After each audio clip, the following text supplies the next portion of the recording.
তার দুটি ছেলে মেয়ে, তার মধ্যে প্রথম সন্তানের বয়স 4 আর দ্বিতীয় সন্তানটি গত মাসে জন্ম নিয়েছে। আর আজ শিশিরের কাজ স্যারের শ্বশুরবাড়ি গিয়ে বউ বাচ্চাকে স্যারের বাড়িতে নিয়ে আসা। চাইলেই আত্মীয় স্বজনের মাধ্যমে কাজটা করানো যেত। স্যারের নিজেরই ছোট ভাই, ভাইয়ের বউ আর মা বাবাও আছেন, কিন্তু পারিবারিক কোনো ঝামেলার কারণে নিজেও শ্বশুরবাড়ি যান না, আর না বাড়ির কাউকে যেতে দেন। শিশির তার ডিপার্টমেন্টে বরাবরই প্রশংসনীয়, আর সব প্রয়োজনে শিক্ষক ছাত্র প্রায় সবারই বিশ্বাসযোগ্য। সে কারণেই স্যার তাকে ডেকে খুবই স্বাভাবিকভাবে বললেন কাজটা করতে। শিশিরও ঠিকানা নিয়ে রওনা দিল মিরপুরের দিকে। শিশির যখন তার গন্তব্যে প্রায় পৌঁছে যাচ্ছে, তখনই তার ফোনটা বাজলো। স্ক্রিনে ভেসে ওঠা আলতার নাম। হ্যাঁ বল। আমি একটু মার্কেটে যেতে চাচ্ছিলাম। আজ আমি একটু ব্যস্ত, কাল নিয়ে যাব। শিশির ঝটপট বলল কথাটা। আলতা ভয়ে ভয়ে বলল, তোমার আসতে হবে না, আমি রুমমেট শৈলী আপার সাথে যাচ্ছি। আলতার কথা শেষ হতেই চেঁচিয়ে উঠল শিশির। যাচ্ছি মানে কি? হ্যাঁ, সব প্রস্তুতি নিয়ে আমাকে কি ঢং করতে ফোন দিছিস? এই তোর কলিজা কতখানি বড় হয়েছে ঢাকায় এসে। শিশিরের এমন গর্জন করা আওয়াজ শুনে ট্যাক্সির ড্রাইভার একবার আয়নায় দেখল তাকে। ওপাশে আলতাও ভয়ে চুপসে গেছে। ঢাকায় এসেছে মাস পেরিয়ে গেছে। প্রতিদিন সে একাই কলেজে যায়, কয়েকদিন ধরে টিউশনিতেও। তবুও এমন আচরণ করার কি আছে? মার্কেটে কি সে একা যাচ্ছে? কিন্তু এই কথাটাই আর মুখ ফুটে ফোনের ওপাশের ব্যক্তিকে বলা যায় না। সে আবারও ধীর স্বরে বলল, আমার খুব দরকার যাওয়াটা।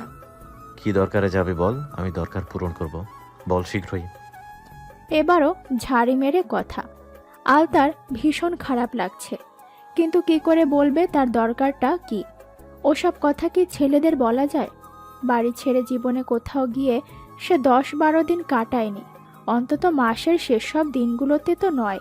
আর ঢাকায় আসার সময়ও মনের অবস্থা ঠিক ছিল না। কি গোছাতে কি গুছিয়েছে নিজেই জানে না। দরকারি জিনিস বলতে খাতাপত্র আর পোশাকটাই জরুরিভাবে গুছিয়েছিল সে। আর ভর্তির জন্য প্রয়োজনীয় কাগজগুলো সব শিশির ভাই নিজেই জোগাড় করে রেখেছে, কিছু অনলাইনে, কিছু শরৎ ভাইয়ের মাধ্যমে। ফোনের ওপাশে অধৈর্য গলায় ধমকে ওঠে কল কাটল শিশির। আলতা তার বিছানায় বসে মন খারাপ করে আছে। শৈলী আপু তার মুখ দেখেই বুঝলেন মেয়েটা অনুমতি পায়নি বাইরে যাওয়ার। বিগত দিনগুলোতে তিনি খেয়াল করেছেন আয়শা যাই করে সবটা তার মামাতো ভাই শিশিরকে জানিয়ে, আর অনুমতি না মিললে তার সাধ্য নেই কিছু করার। আলতাকে হোস্টেল, কলেজ সবাই আয়শা আহমেদ নামেই চেনে। শৈলী আর যাওয়ার কথা বলল না আলতাকে, বরং তার থেকে টাকা নিয়ে গেল নিজেই এনে দেবে সব। সন্ধ্যার আকাশে আধার কতটুকু তা বোঝার উপায় নেই। রাস্তাঘাটে জ্বলে ওঠা কৃত্রিম আলোয়। ইউসুফ স্যারের শ্বশুরবাড়ি থেকে মাত্রই বের হয়েছে শিশির স্যারের বউ বাচ্চা নিয়ে। আধ ঘন্টার মতো বসেছিল সে, অথচ কেউ এক গ্লাস পানিও সাধেনি। শিশিরের মনে হলো এদের মধ্যে আন্তরিকতা নেই, আর এই কারণেই বোধহয় স্যারের সাথে এদের দ্বন্দ্ব। কিন্তু তার এসব ভাবনার বিষয় নয়। তার ভাবনা হলো আজ দুটো টিউশনই মিস হয়ে গেছে। তার উপর আলতার জন্য খারাপ লাগছে। নিশ্চয় খুব জরুরি কিছুর জন্যই বের হতে চাচ্ছিল সে। সন্ধ্যের বাজার আজ খুব গরম। শরৎ, আহসানুল্লাহ দুজনের দোকানেই ক্রেতার ভিড়। হাটের দিনগুলোতে এমনই হয়। আজও দম ফেলার উপায় নেই। এরই মাঝে শরতের ফোনটা বেজে চলেছে অনবরত।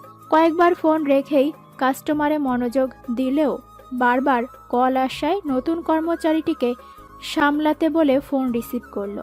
স্বভাবসুলভভাবেই শরৎ প্রথমে সালাম দিল, কিন্তু ওপারের ব্যক্তিটি বুঝি সেদিকে ভ্রুক্ষেপ করল না, নিজের মতোই বলে গেল, কি অবস্থা শরৎ? আমি অনু বলছি। চিনতে পারেননি আমায়? আমি শিশিরের ফ্রেন্ড অনু। ওই যে সিগারেট হাতে যে মেয়েকে দেখে আপনি কপাল কুঁচকেছিলেন। সপ্রতিভ কণ্ঠে কত চমৎকারভাবে নিজের পরিচয় দিয়ে দিল অনু। শরৎ তার কথা শুনে যেন অবাক হতেও ভুলে গেছে। একটা মেয়ে তার পরিচয় দিচ্ছে সে ধূমপান করে এটা বলে। শরৎ তাকে চিনতে পেরেছে, কিন্তু এই মুহূর্তে বিস্ময় আর প্রশ্ন বেশি চলছে মাথায় তার। দোকানে কাস্টমারের আসা যাওয়া লেগেই আছে, কিন্তু এই মুহূর্তে অনু তাকে কেন ফোন করেছে তা জানাটা জরুরি। হতে পারে শিশিরের কারণেই। হ্যাঁ, চিনতে পেরেছি আপনাকে। এত জিরিয়া কথা বলো কেন? আর আমাকে তুমি করে বলবে? কি ভাবছো? ফোন নাম্বার কোথায় পেলাম? আর কল কেন দিয়েছি? নাম্বারটা শিশিরের ফোন থেকে চুরি করেছি আর কল করেছি কথা বলতে। এক নাগারে বিরতিহীনভাবে কথাগুলো বলেই হিহি করে হেসে যাচ্ছে অনু। আপাতত এই হাসি শরতের বিরক্তি ধরিয়ে দিয়েছে, তাই আর কোনো জবাব না দিয়ে কল কেটে দিল শরৎ। মেয়েটা দেখতেই কেমন পাগল পাগল, আচরণে এখন তা আরও স্পষ্ট। তুই গড় গড় করে সবটা বলে দিলি কেন? শিশির যদি জানতে পারে খুব রাগ করবে আমার উপর। অনুর বাহুতে থাপ্পড় মেরে কাঁদো কাঁদো গলায় বলছে সোহা। অনুর কথা মতো সেই শিশিরের ফোন থেকে নাম্বারটা টুকে নিয়েছিল। অনু তো বলেছে সে শুধু কল দিবে, কিন্তু কিছুই বলবে না।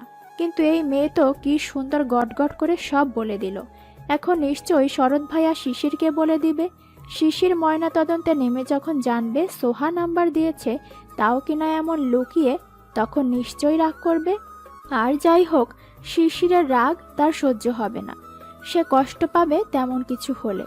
অনু তার ভাবনাগ্রস্ত চুল টেনে বলল, chill babe, it's all my fault not yours.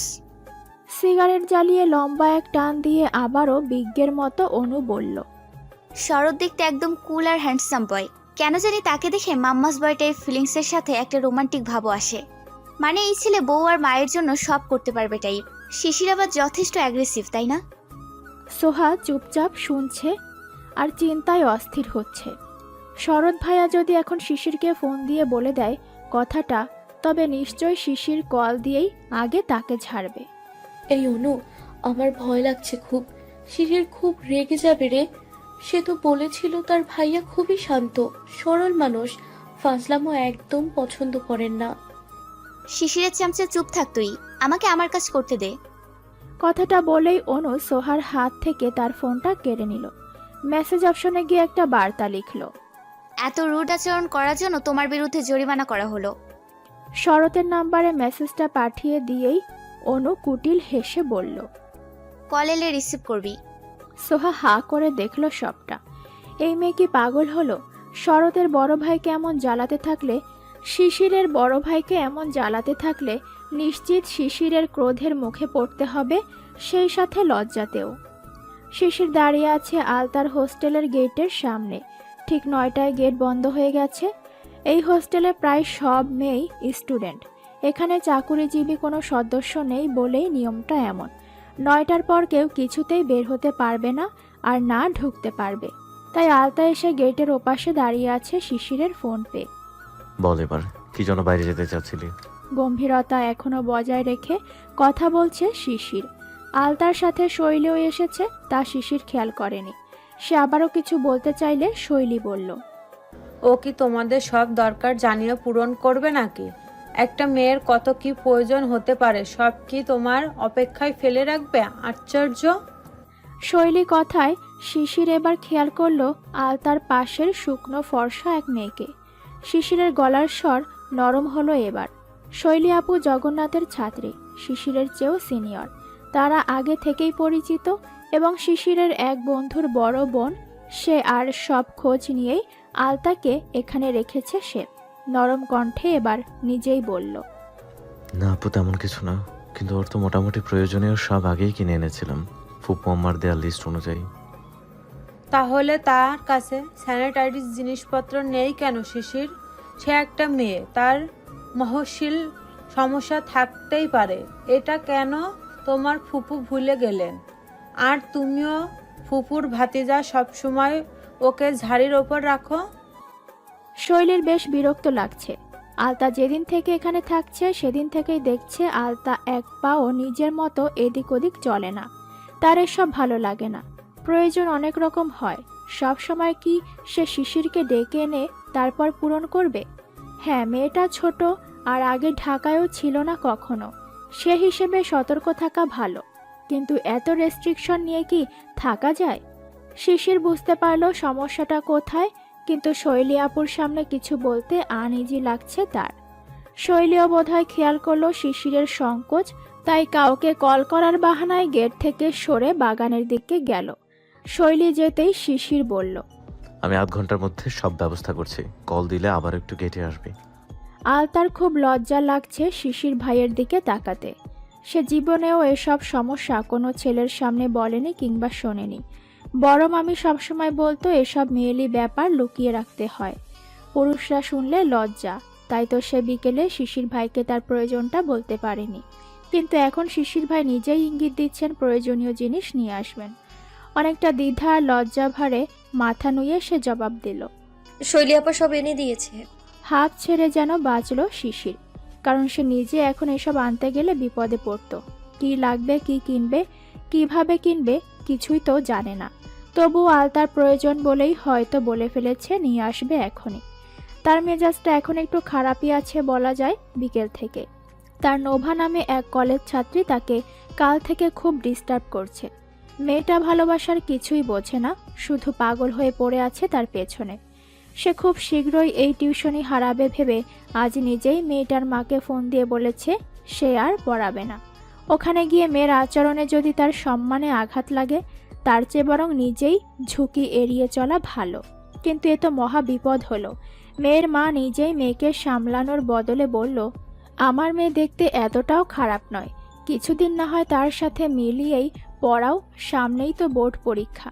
শিশির ঝামেলা নিতে চায় না কাঁধে, মাসান্তে তার 4,000 টাকা কমে যাবে।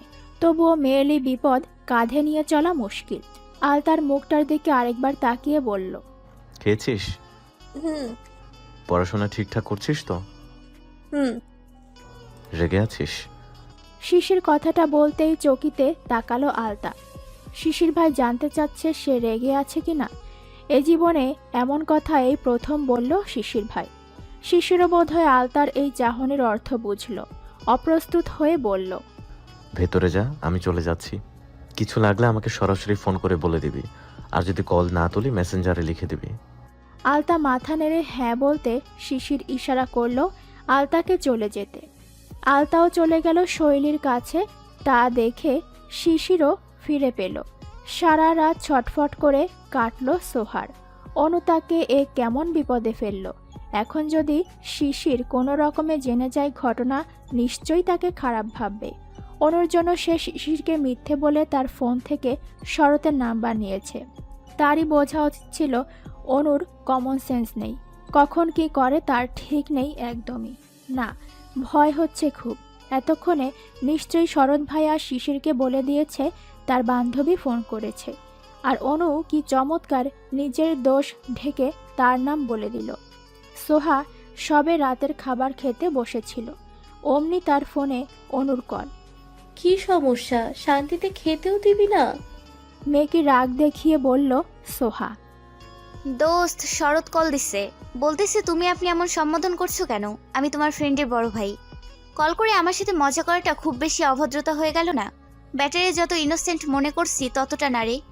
আমি বলে দিছি তোমারে ভাল লাগছে খুব, তাই খুশিতে ভুলে গেছি তুমি বলবো না আপনি। সোহা অবাক হলো অনুর কথা শুনে। মেয়েটা কি পাগল হয়ে গেল? কত অগোছালোভাবে কথা বলছে সে। লোকটা কি জাদু জানে নাকি? অনুর মতো মেয়েটাও ওই গ্রাম্য হ্যান্ডসাম ছেলের জন্য অস্থির হয়ে গেল। ওপাশ থেকে অনু উচ্ছ্বসিত কণ্ঠে আরও অনেক কিছুই বলল। সোহা শুনল না। সে ভাবছে শিশিরকে কাল সব বলে দেবে। সে চায় না শিশির তাকে কোনোভাবেই ভুল বুঝুক। নকশি রাতের খাওয়া শেষ হতেই পান বানিয়ে শোবার ঘরে গেল। জহির আজ সন্ধ্যায় পান সুপারি এনে নকশিকে দিল, বলল, আমি এখন থেকে রোজ রাতে একটা করে পান খাবো ভাবছি। নকশি তার মুখের দিকে একবার তাকিয়ে বলল, স্বাস্থ্যের পক্ষে ক্ষতিকর জিনিস। কথাটাতে রাগ কিংবা শাসন ছিল কিনা বোঝা গেল না। তবে জহিরের মন বলল একটু ধমকে দিক নকশি তাকে, জোর করে বলুক এসব ছাইপাশ খাওয়া চলবে না। কিন্তু না, নকশি তেমন মানুষ নয়। জহিরকে সে ধমক দেয় না, শাসন করে না, আবার ভালোবেসে নরম সুরে কোনো আবদারও করে না। বিয়ের আগেই নকশি তাকে বলেছিল, আমাকে বিয়ে করলে আপনি ঠকে যাবেন। বিশ্বাস করেন, আমার মনটাতে এখন কোনো পুরুষ মানুষকে নিয়ে চাওয়া বা আকাঙ্ক্ষা নেই। যা আছে সবটাই আমার মেয়েকে নিয়ে ভবিষ্যৎ ভাবনা। সবটা জেনেই জহির সামনে এগিয়েছে। তবুও কেন জানি এখন একটু আপন চাওয়া তীব্র হয়ে উঠছে। আর তা সে নকশিকেও বোঝাচ্ছে একটু একটু। নকশি পান সাজিয়ে হাতে দিতেই জহির ঠোঁট টেনে হাসল। জিজ্ঞেস করলো আজ আলতার সাথে কথা হয়েছে কিনা, মেয়েটা কেমন আছে, তার কিছু লাগবে কিনা। নকশি খুশি হলো জহিরের এইটুকু কথাতেই। আজ আলতা তার ফোন তোলেনি একবারও, কথা বলেনি, তা নিয়ে মন খারাপ ছিল। কিন্তু এখন এই যে জহির তার মেয়ের খোঁজ জানতে চাইল, এটাই বুঝি আপাতত মন খারাপের রেশ কেটে গেল। মনের কষ্টগুলো একপাশে রেখে এখন রাতটা পার করা যাবে। সকাল সকাল ঘুম ভাঙতে শিশির আগে গোসলে গেল। আজ সারাদিন সে হাতে সময় পাবে না, আর তাই আগে ভাগে গোসলটা করা। ক্লাস আছে আজ দুটো, এরপরই সে কাল মিস হয়ে যাওয়া টিউশনির একটা করবে। আজকের শিডিউলে যে টিউশনিগুলো আছে সেগুলোও করবে। এতে করে তার দিনের পুরোটা সময় কভার থাকবে এগুলোতেই। গোসল আর হবে না আজ। গোসল শেষে মাকে ফোন করে নাস্তার জন্য হলে ডাইনিংয়ে গেল। অনেকেই নাস্তা শুরু করেছে, সেও বসলো। ফোনটা পকেটে রাখতে নিল, অমনি সেটা বেজে উঠল। সোহা কল করেছে দেখে রিসিভ করলো না। ক্যাম্পাসে গিয়েই কথা বলা যাবে তাদের সাথে, কিন্তু না, মেয়েটা কল ধরছে না দেখে অনবরত কল করেই যাচ্ছে। বিরক্তি নিয়ে কপাল কুঁচকে বলল, কি হলো সোহা? আমি নাস্তা করে কল ব্যাক করতাম তো। নাস্তা আমি করাবো, ক্যাম্পাসে আসো, কথা আছে। শ্রোতা মস্তিষ্ক গলিয়ে দেওয়ার মতো। স্কুলের চাকরিটা ছাড়তে বলেছিল অনেকেই, নকশি ছাড়েনি। বিয়ে করায় তার দায়িত্ব যতই জহির নিতে চায় নিক, কিন্তু সে একদম হাত গুটিয়ে বসে থাকবে না। তার মেয়ের ভবিষ্যৎ নিয়ে তাকেই ভাবতে হবে। আওলাদ হয়তো তার মেয়ের জন্য কম করবে না, তাতে কি? নকশি নিজের দায়িত্ব ভুলে যাবে? আরও কয়েকবার মেয়েকে ফোন করেও লাভ হলো না। কি করছে মেয়েটা এখন কে জানে। ঘামে ভেজা মুখ গলায় শাড়ির আঁচলে মুছে ফোন রেখে ক্লাসে ঢুকলো নকশি। নবম শ্রেণীতে এখন তার ক্লাস আছে। চিন্তাময় মনটা নিয়েই আপাতত নিজ কাজে ব্যস্ত হলো। ডিপার্টমেন্ট হেড আজ শিশিরকে ডেকে কিছু কাজ দিয়েছেন, বলা চলে একদমই ব্যক্তিগত কাজ, আর তাই কাজগুলো তাকে করতে হবে বিকেলে টিউশনিতে যাবার আগে। এখন দুপুর প্রায় মরে এসেছে। রোদের আলো কম থাকলেও তেজ মোটেই কম নয়। ডিপার্টমেন্ট হেড ইউসুফ স্যার মধ্যবয়স্ক লোক। বিয়ের পিড়িতে অনেকটা দেরিতে বসেছিলেন বলেই সন্তানাদি বিলম্বের লিস্টে। তার দুটি ছেলে মেয়ে, তার মধ্যে প্রথম সন্তানের বয়স 4 আর দ্বিতীয় সন্তানটি গত মাসে জন্ম নিয়েছে। আর আজ শিশিরের কাজ স্যারের শ্বশুরবাড়ি গিয়ে বউ বাচ্চাকে স্যারের বাড়িতে নিয়ে আসা। চাইলেই আত্মীয় স্বজনের মাধ্যমে কাজটা করানো যেত। স্যারের নিজেরই ছোট ভাই, ভাইয়ের বউ আর মা বাবাও আছেন, কিন্তু পারিবারিক কোনো ঝামেলার কারণে নিজেও শ্বশুরবাড়ি যান না, আর না বাড়ির কাউকে যেতে দেন। শিশির তার ডিপার্টমেন্টে বরাবরই প্রশংসনীয়, আর সব প্রয়োজনে শিক্ষক ছাত্র প্রায় সবারই বিশ্বাসযোগ্য। সে কারণেই স্যার তাকে ডেকে খুবই স্বাভাবিকভাবে বললেন কাজটা করতে। শিশিরও ঠিকানা নিয়ে রওনা দিল মিরপুরের দিকে। শিশির যখন তার গন্তব্যে প্রায় পৌঁছে যাচ্ছে, তখনই তার ফোনটা বাজলো। স্ক্রিনে ভেসে ওঠা আলতার নাম। হ্যাঁ বল। আমি একটু মার্কেটে যেতে চাচ্ছিলাম। আজ আমি একটু ব্যস্ত, কাল নিয়ে যাব। শিশির ঝটপট বলল কথাটা। আলতা ভয়ে ভয়ে বলল, তোমার আসতে হবে না, আমি রুমমেট শৈলী আপার সাথে যাচ্ছি। আলতার কথা শেষ হতেই চেঁচিয়ে উঠল শিশির, যাচ্ছি মানে কি? হ্যাঁ, সব প্রস্তুতি নিয়ে আমাকে কি ঢং করতে ফোন দিছিস? এই তোর কলিজা কতখানি বড় হয়েছে ঢাকায় এসে? শিশিরের এমন গর্জন করা আওয়াজ শুনে ট্যাক্সির ড্রাইভার একবার আয়নায় দেখল তাকে। ওপাশে আলতাও ভয়ে চুপসে গেছে। ঢাকায় এসেছে মাস পেরিয়ে গেছে। প্রতিদিন সে একাই কলেজে যায়, কয়েকদিন ধরে টিউশনিতেও। তবুও এমন আচরণ করার কি আছে? মার্কেটে কি সে একা যাচ্ছে? কিন্তু এই কথাটাই আর মুখ ফুটে ফোনের ওপাশের ব্যক্তিকে বলা যায় না। সে আবারও ধীর স্বরে বলল, আমার খুব দরকার যাওয়াটা। কি দরকারে যাবি বল, আমি দরকার পূরণ করব। বল শীঘ্রই। এবারও ঝাড়ি মেরে কথা। আলতার ভীষণ খারাপ লাগছে, কিন্তু কি করে বলবে তার দরকারটা কি? ওসব কথা কি ছেলেদের বলা যায়? বাড়ি ছেড়ে জীবনে কোথাও গিয়ে সে 10-12 দিন কাটায়নি, অন্তত মাসের শেষ সব দিনগুলোতে তো নয়। আর ঢাকায় আসার সময়ও মনের অবস্থা ঠিক ছিল না। কি গোছাতে কি গুছিয়েছে নিজেই জানে না। দরকারি জিনিস বলতে খাতাপত্র আর পোশাকটাই জরুরিভাবে গুছিয়েছিল সে। আর ভর্তির জন্য প্রয়োজনীয় কাগজগুলো সব শিশির ভাই নিজেই জোগাড় করে রেখেছে, কিছু অনলাইনে, কিছু শরৎ ভাইয়ের মাধ্যমে। ফোনের ওপাশে অধৈর্য গলায় ধমকে ওঠে কল কাটল শিশির। আলতা তার বিছানায় বসে মন খারাপ করে আছে। শৈলী আপু তার মুখ দেখেই বুঝলেন মেয়েটা অনুমতি পায়নি বাইরে যাওয়ার।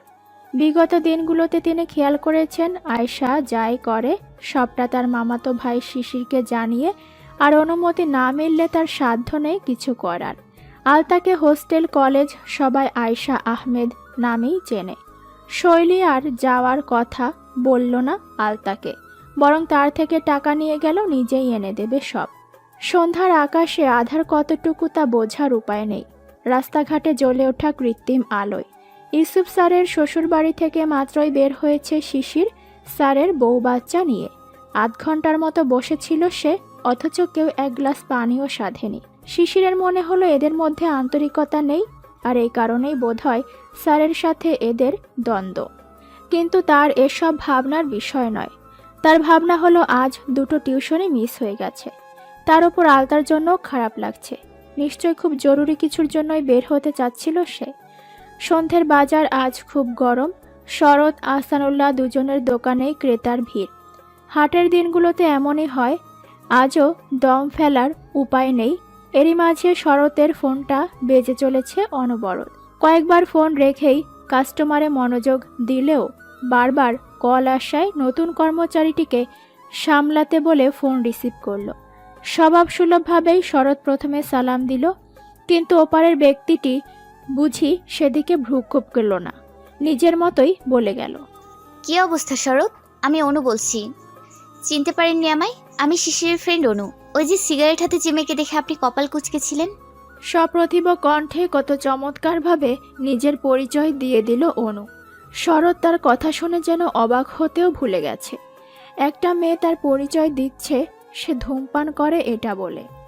শরৎ তাকে চিনতে পেরেছে, কিন্তু এই মুহূর্তে বিস্ময় আর প্রশ্ন বেশি চলছে মাথায় তার। দোকানে কাস্টমারের আসা যাওয়া লেগেই আছে, কিন্তু এই মুহূর্তে অনু তাকে কেন ফোন করেছে তা জানাটা জরুরি। হতে পারে শিশিরের কারণেই।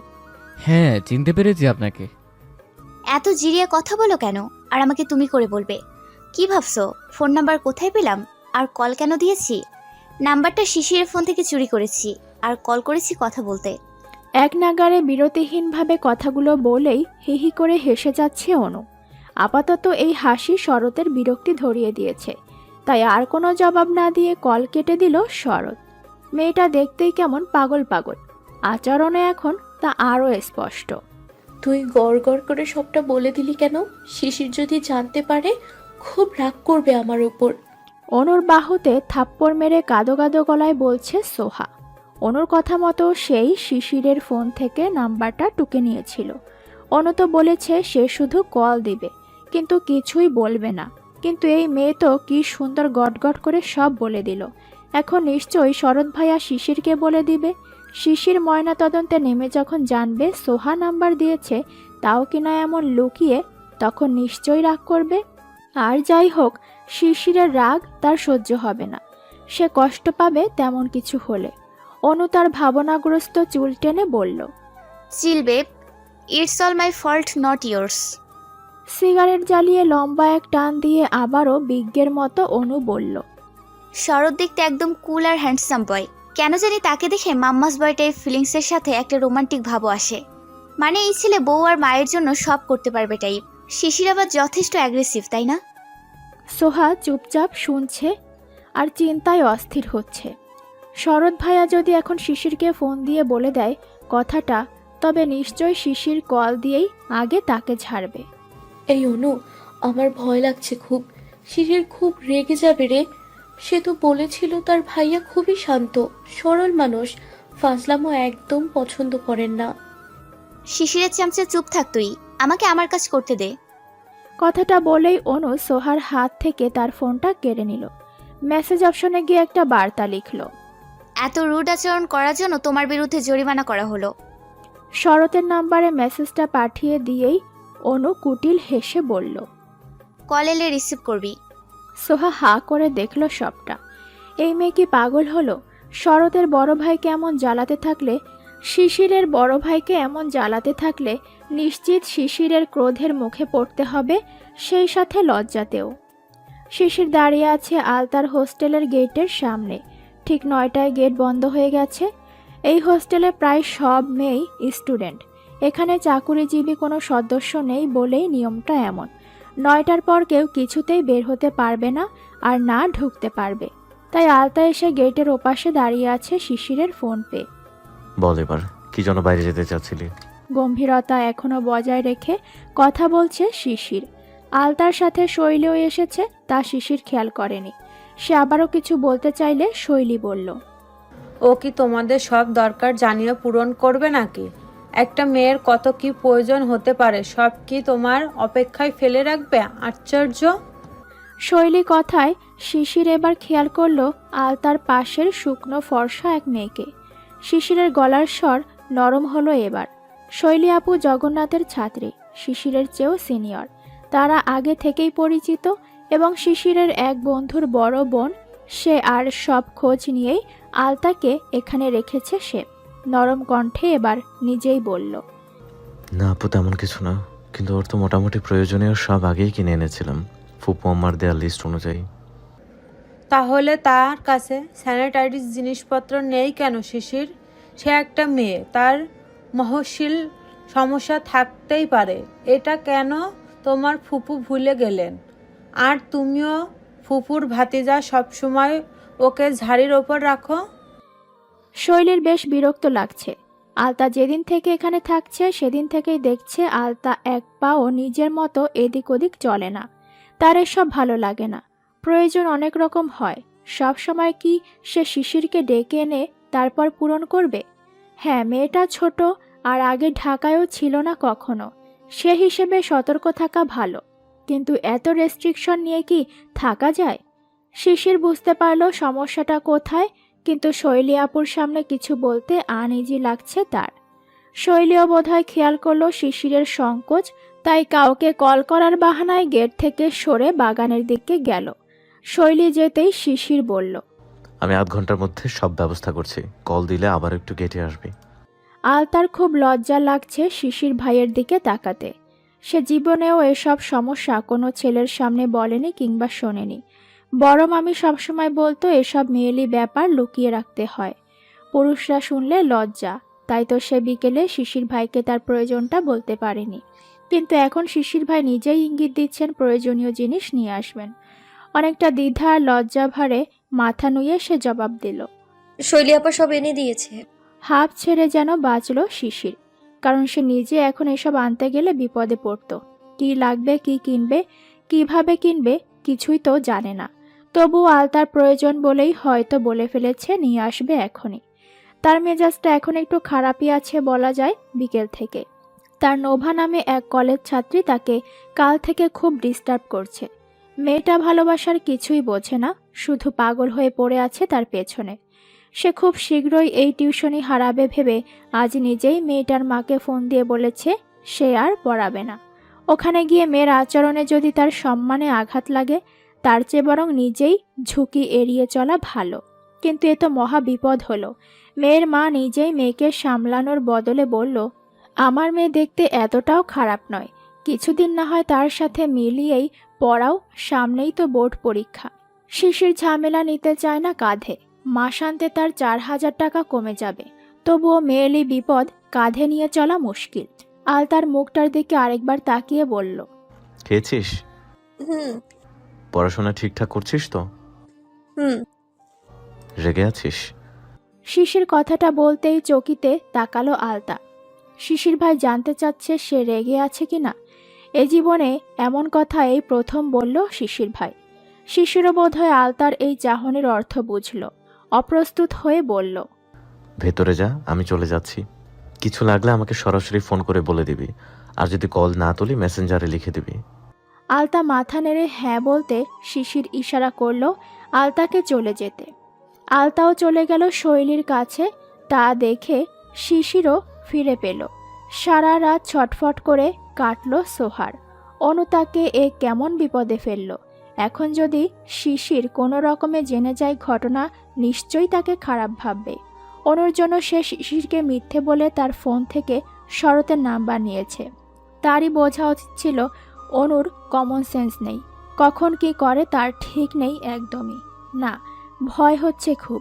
এতক্ষণে নিশ্চয়ই শরৎ ভাইয়া শিশিরকে বলে দিয়েছে তার বান্ধবী ফোন করেছে, আর অনু কি চমৎকার নিজের দোষ ঢেকে তার নাম বলে দিল। সোহা সবে রাতের খাবার খেতে বসেছিল, অমনি তার ফোনে অনুর কল। কি সমস্যা, শান্তিতে খেতেও দিবি না? মেয়েকে রাগ দেখিয়ে বলল সোহা। দোস্ত, শরৎ কল দিছে, বলতেছে তুমি আপনি এমন সম্বোধন করছো কেন? আমি তোমার ফ্রেন্ডের বড় ভাই। কল করে আমার সাথে মজা করাটা খুব বেশি অভদ্রতা হয়ে গেল না? ব্যাটারে যত ইনোসেন্ট মনে করছি ততটা না রে। আমি বলে দিছি তোমারে ভাল লাগছে খুব, তাই খুশিতে ভুলে গেছি তুমি বলবো না আপনি। সোহা অবাক হলো অনুর কথা শুনে। মেয়েটা কি পাগল হয়ে গেল? কত অগোছালোভাবে কথা বলছে সে। লোকটা কি জাদু জানে নাকি? অনুর মতো মেয়েটাও ওই গ্রাম্য হ্যান্ডসাম ছেলের জন্য অস্থির হয়ে গেল। ওপাশ থেকে অনু উচ্ছ্বসিত কণ্ঠে আরও অনেক কিছুই বলল, সোহা শুনল না। সে ভাবছে শিশিরকে কাল সব বলে দেবে। সে চায় না শিশির তাকে কোনোভাবেই ভুল বুঝুক। নকশি রাতের খাওয়া শেষ হতেই পান বানিয়ে শোবার ঘরে গেল।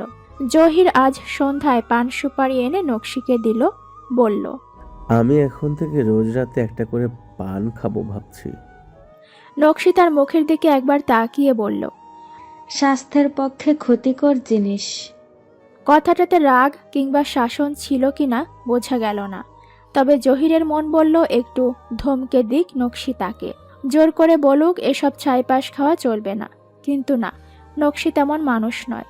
জহিরকে সে ধমক দেয় না, শাসন করে না, আবার ভালোবেসে নরম সুরে কোনো আবদারও করে না। বিয়ের আগেই নকশি তাকে বলেছিল, আমাকে বিয়ে করলে আপনি ঠকে যাবেন। বিশ্বাস করেন, আমার মনটাতে এখন কোনো পুরুষ মানুষকে নিয়ে চাওয়া বা আকাঙ্ক্ষা নেই। যা আছে সবটাই আমার মেয়েকে নিয়ে ভবিষ্যৎ ভাবনা। সবটা জেনেই জহির সামনে এগিয়েছে।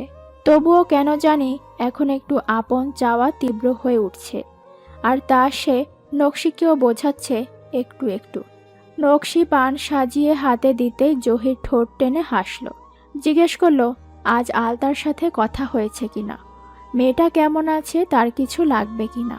নকশি খুশি হলো জহিরের এইটুকু কথাতেই। আজ আলতা তার ফোন তোলেনি, একবারও কথা বলেনি, তা নিয়ে মন খারাপ ছিল। কিন্তু এখন এই যে জহির তার মেয়ের খোঁজ জানতে চাইল, এটাই বুঝি আপাতত মন খারাপের রেশ কেটে গেল। মনের কষ্টগুলো একপাশে রেখে এখন রাতটা পার করা যাবে। সকাল সকাল ঘুম ভাঙতে শিশির আগে গোসলে গেল। আজ সারাদিন সে হাতে সময় পাবে না, আর তাই আগে ভাগেই গোসলটা করা। ক্লাস আছে আজ দুটো, এরপরই সে কাল মিস হয়ে যাওয়া টিউশনির একটা করবে। আজকের শিডিউলে যে টিউশনিগুলো আছে সেগুলোও করবে। এতে করে তার দিনের পুরোটা সময় কভার থাকবে এগুলোতেই। গোসল আর হবে না আজ। গোসল শেষে মাকে ফোন করে নাস্তার জন্য হলে ডাইনিংয়ে গেল। অনেকেই নাস্তা শুরু করেছে, সেও বসলো। ফোনটা পকেটে রাখতে নিল, অমনি সেটা বেজে উঠল। সোহা কল করেছে দেখে রিসিভ করলো না। ক্যাম্পাসে গিয়েই কথা বলা যাবে তাদের সাথে, কিন্তু না, মেয়েটা কল ধরছে না দেখে অনবরত কল করেই যাচ্ছে। বিরক্তি নিয়ে কপাল কুঁচকে বলল, কি হলো সোহা? আমি নাস্তা করে কল ব্যাক করতাম তো। নাস্তা আমি করাবো, ক্যাম্পাসে আসো, কথা আছে। কপালের মধ্যিখানে ক্রোধের চিহ্ন রেখা হয়ে আছে শিশিরের। ডোন্ট কেয়ার ভাব নিয়ে সিগারেট ফুঁকছে অনু, আর লজ্জায় খারাপ লাগায় মুখ নুয়ে আছে সোহা। তার কারণ একটু আগে শরতের আসা ফোন কল। সোহার ফোন পেয়ে নাস্তা না করে ক্যাম্পাসে এসেছে শিশির। তার কিছুক্ষণ পর এসেছে অনু আর সোহা। দুজনে আস্তে আস্তে ভেবে নিয়েছে শিশিরকে কি আর কিভাবে বলবে, কিন্তু দেখা হওয়ার 2 মিনিটের মাথায় ভেজাল করল অনু। সোহা মাত্রই গতকালকের ঘটনা নিয়ে বলতে শুরু করেছিল, তখনই অনু সোহার ফোন টেনে নিয়ে শরৎকে টেক্সট করলো, গুড মর্নিং শরৎচন্দ্র। শিশির, কাল একটা ফাজলামো করা হয়ে গেছে, মানে অনু করেছে কাজটা। জানি ঠিক হয়নি, আমরা সরি করব। শিশির বোকার মতো তাকাচ্ছিল সোহার দিকে। অমনি সোহার ফোন বাজলো। শরৎ কল দিয়েছে। তা দেখে অনু মুচকি হেসে কল রিসিভ করে লাউড স্পিকার অন করে দিল। সে স্বভাবতই সালাম না দিয়ে কথা বলল, টেক্সটেই জবাব দেওয়া যেত ভাই শরৎচন্দ্র, এত কিসের তাড়া? অনুর বেয়াদবি এ পর্যায়ে শরৎ আর নিতে পারল না। সে শান্ত অথচ কঠিন স্বরে বলল, শিক্ষাটাকে শুধু সার্টিফিকেট পর্যন্ত না রেখে আচরণেও ব্যবহার করার চেষ্টা করবেন, ভবিষ্যতে কাজে আসবে। কণ্ঠ শুনে ভাইকে চিনতে 1 সেকেন্ডের বেশি সময় লাগেনি শিশিরের। কোটর থেকে চোখ বেরিয়ে আসার উপক্রম হয়েছিল তার। শরতের কল কাটার পর কিছু সময় স্তব্ধ ছিল। তারপরই সে অনুর হাতের ফোনটা খেয়াল করল। সোহা আরও বেশি ভয় এবং লজ্জায় নুয়ে যায়, তবে তার কিছু বলার প্রয়োজন পড়ে না। অনু নিজেই গড়গড় করে সবটা বলে দেয়। শিশিরের ফোন থেকে সোহাই শরতের নম্বরটা নিয়েছিল। অনু তো নিজেই শরৎকে কল দিয়েছে, আবার অভদ্রের মতো তুমি আপনি করে মিশ্র সম্বোধনে নিজের মতো কথা বলে দিল। সব শুনে রাগে শিশিরের চোয়াল শক্ত হয়ে এসেছিল। বান্ধবী দুজনকে কিছু বলার মতো খুঁজে না পেয়ে সে বসা থেকে উঠে গেল। অনু অবশ্য কয়েকবার শিশিরকে ডাকলো, সে জবাব দেয়নি। শিশির যেতেই সোহাও উঠে চলে গেল, আর অনু আগের জায়গায় বসেই সোহাকেও ডাকলো। সে জবাব না দিয়ে চলে গেল। বিরক্তিতে অনু এবার স্বগতিকদের মতো বলে উঠল, ভালোবাসা কি এমন অন্যায়? এত ড্রামা কোন দিনের জন্য বুঝি না। শরতের বিয়েটা এবার যে করেই হোক দিতে হবে। পান মুখে পুরে জয়তুন শিফাকে শুনিয়ে বলল কথাটা। সন্ধ্যা নেমেছে অনেকক্ষণ, অথচ নকশি এখনো এলো না। জহির তো বলে গেছে ভাবি আজ বিকেলে নকশি আসবে বলেছে এবারে। জহিরের কথা শুনেই শিফা বিকেল থেকে অপেক্ষা করে আছে। বিয়ের পর সে এবারই এসেছে কয়েকবার, কিন্তু একবারও রাতে থাকা হয়নি তার। কিন্তু আজ শিফার সাথে সাথে জয়তুনও অপেক্ষায় নকশির। ভেবে রেখেছে জোর করে তাকে দুরাত থাকতে বলবে। নকশি যে তাদের জীবনে কতটা আপন তা শুধু তারাই জানে, আর জানে নকশি নিজেও। কিন্তু সময়ের বাঘ সবসময় নিজের ইচ্ছে মতো হয় না। শরৎও সেদিন বলেছিল, ফুপু, আমাকে বলো এসে এখানে থাকতে কয়েকদিন, সাথে জহির কাকাকেও। ফুপু আম্মা তার বাবার বাড়ি কখনোই যাবে না, আর আমরা থাকতে তার আদর আপ্যায়নও বাদ যাবে, সেটা আমার ভাল লাগে না। শরৎ হয়তো গুছিয়ে বলতে পারেনি কথাটা, কিন্তু জয়তুন বুঝেছিল শরৎ কি বলতে চাইছিল। এক যুগেরও বেশি সময় নকশি এ বাড়ির আঙিনায় কাটিয়েছে। এখন বিয়ে করে জহিরের বাড়ি আছে। তার এতদিনের চেনা বাড়ি ঘর ছেড়ে হুট করে সেখানে থাকতে নিশ্চয়ই কষ্ট হচ্ছে। তার মেয়েটা কাছে নেই, বিয়েটাও তো একদম স্বাভাবিক নয় তার জন্য। তাই কিছুটা সময় তার এখনো প্রয়োজন নিশ্চয় নিজেকে মানিয়ে নিতে। তাই জয়তুন আর শিফা দুজনেই চাইছে নকশি এসে এখানে থাকুক দিন কয়েক। জহিরকে সে কথা আহসানের মাধ্যমে জানানো হয়েছিল।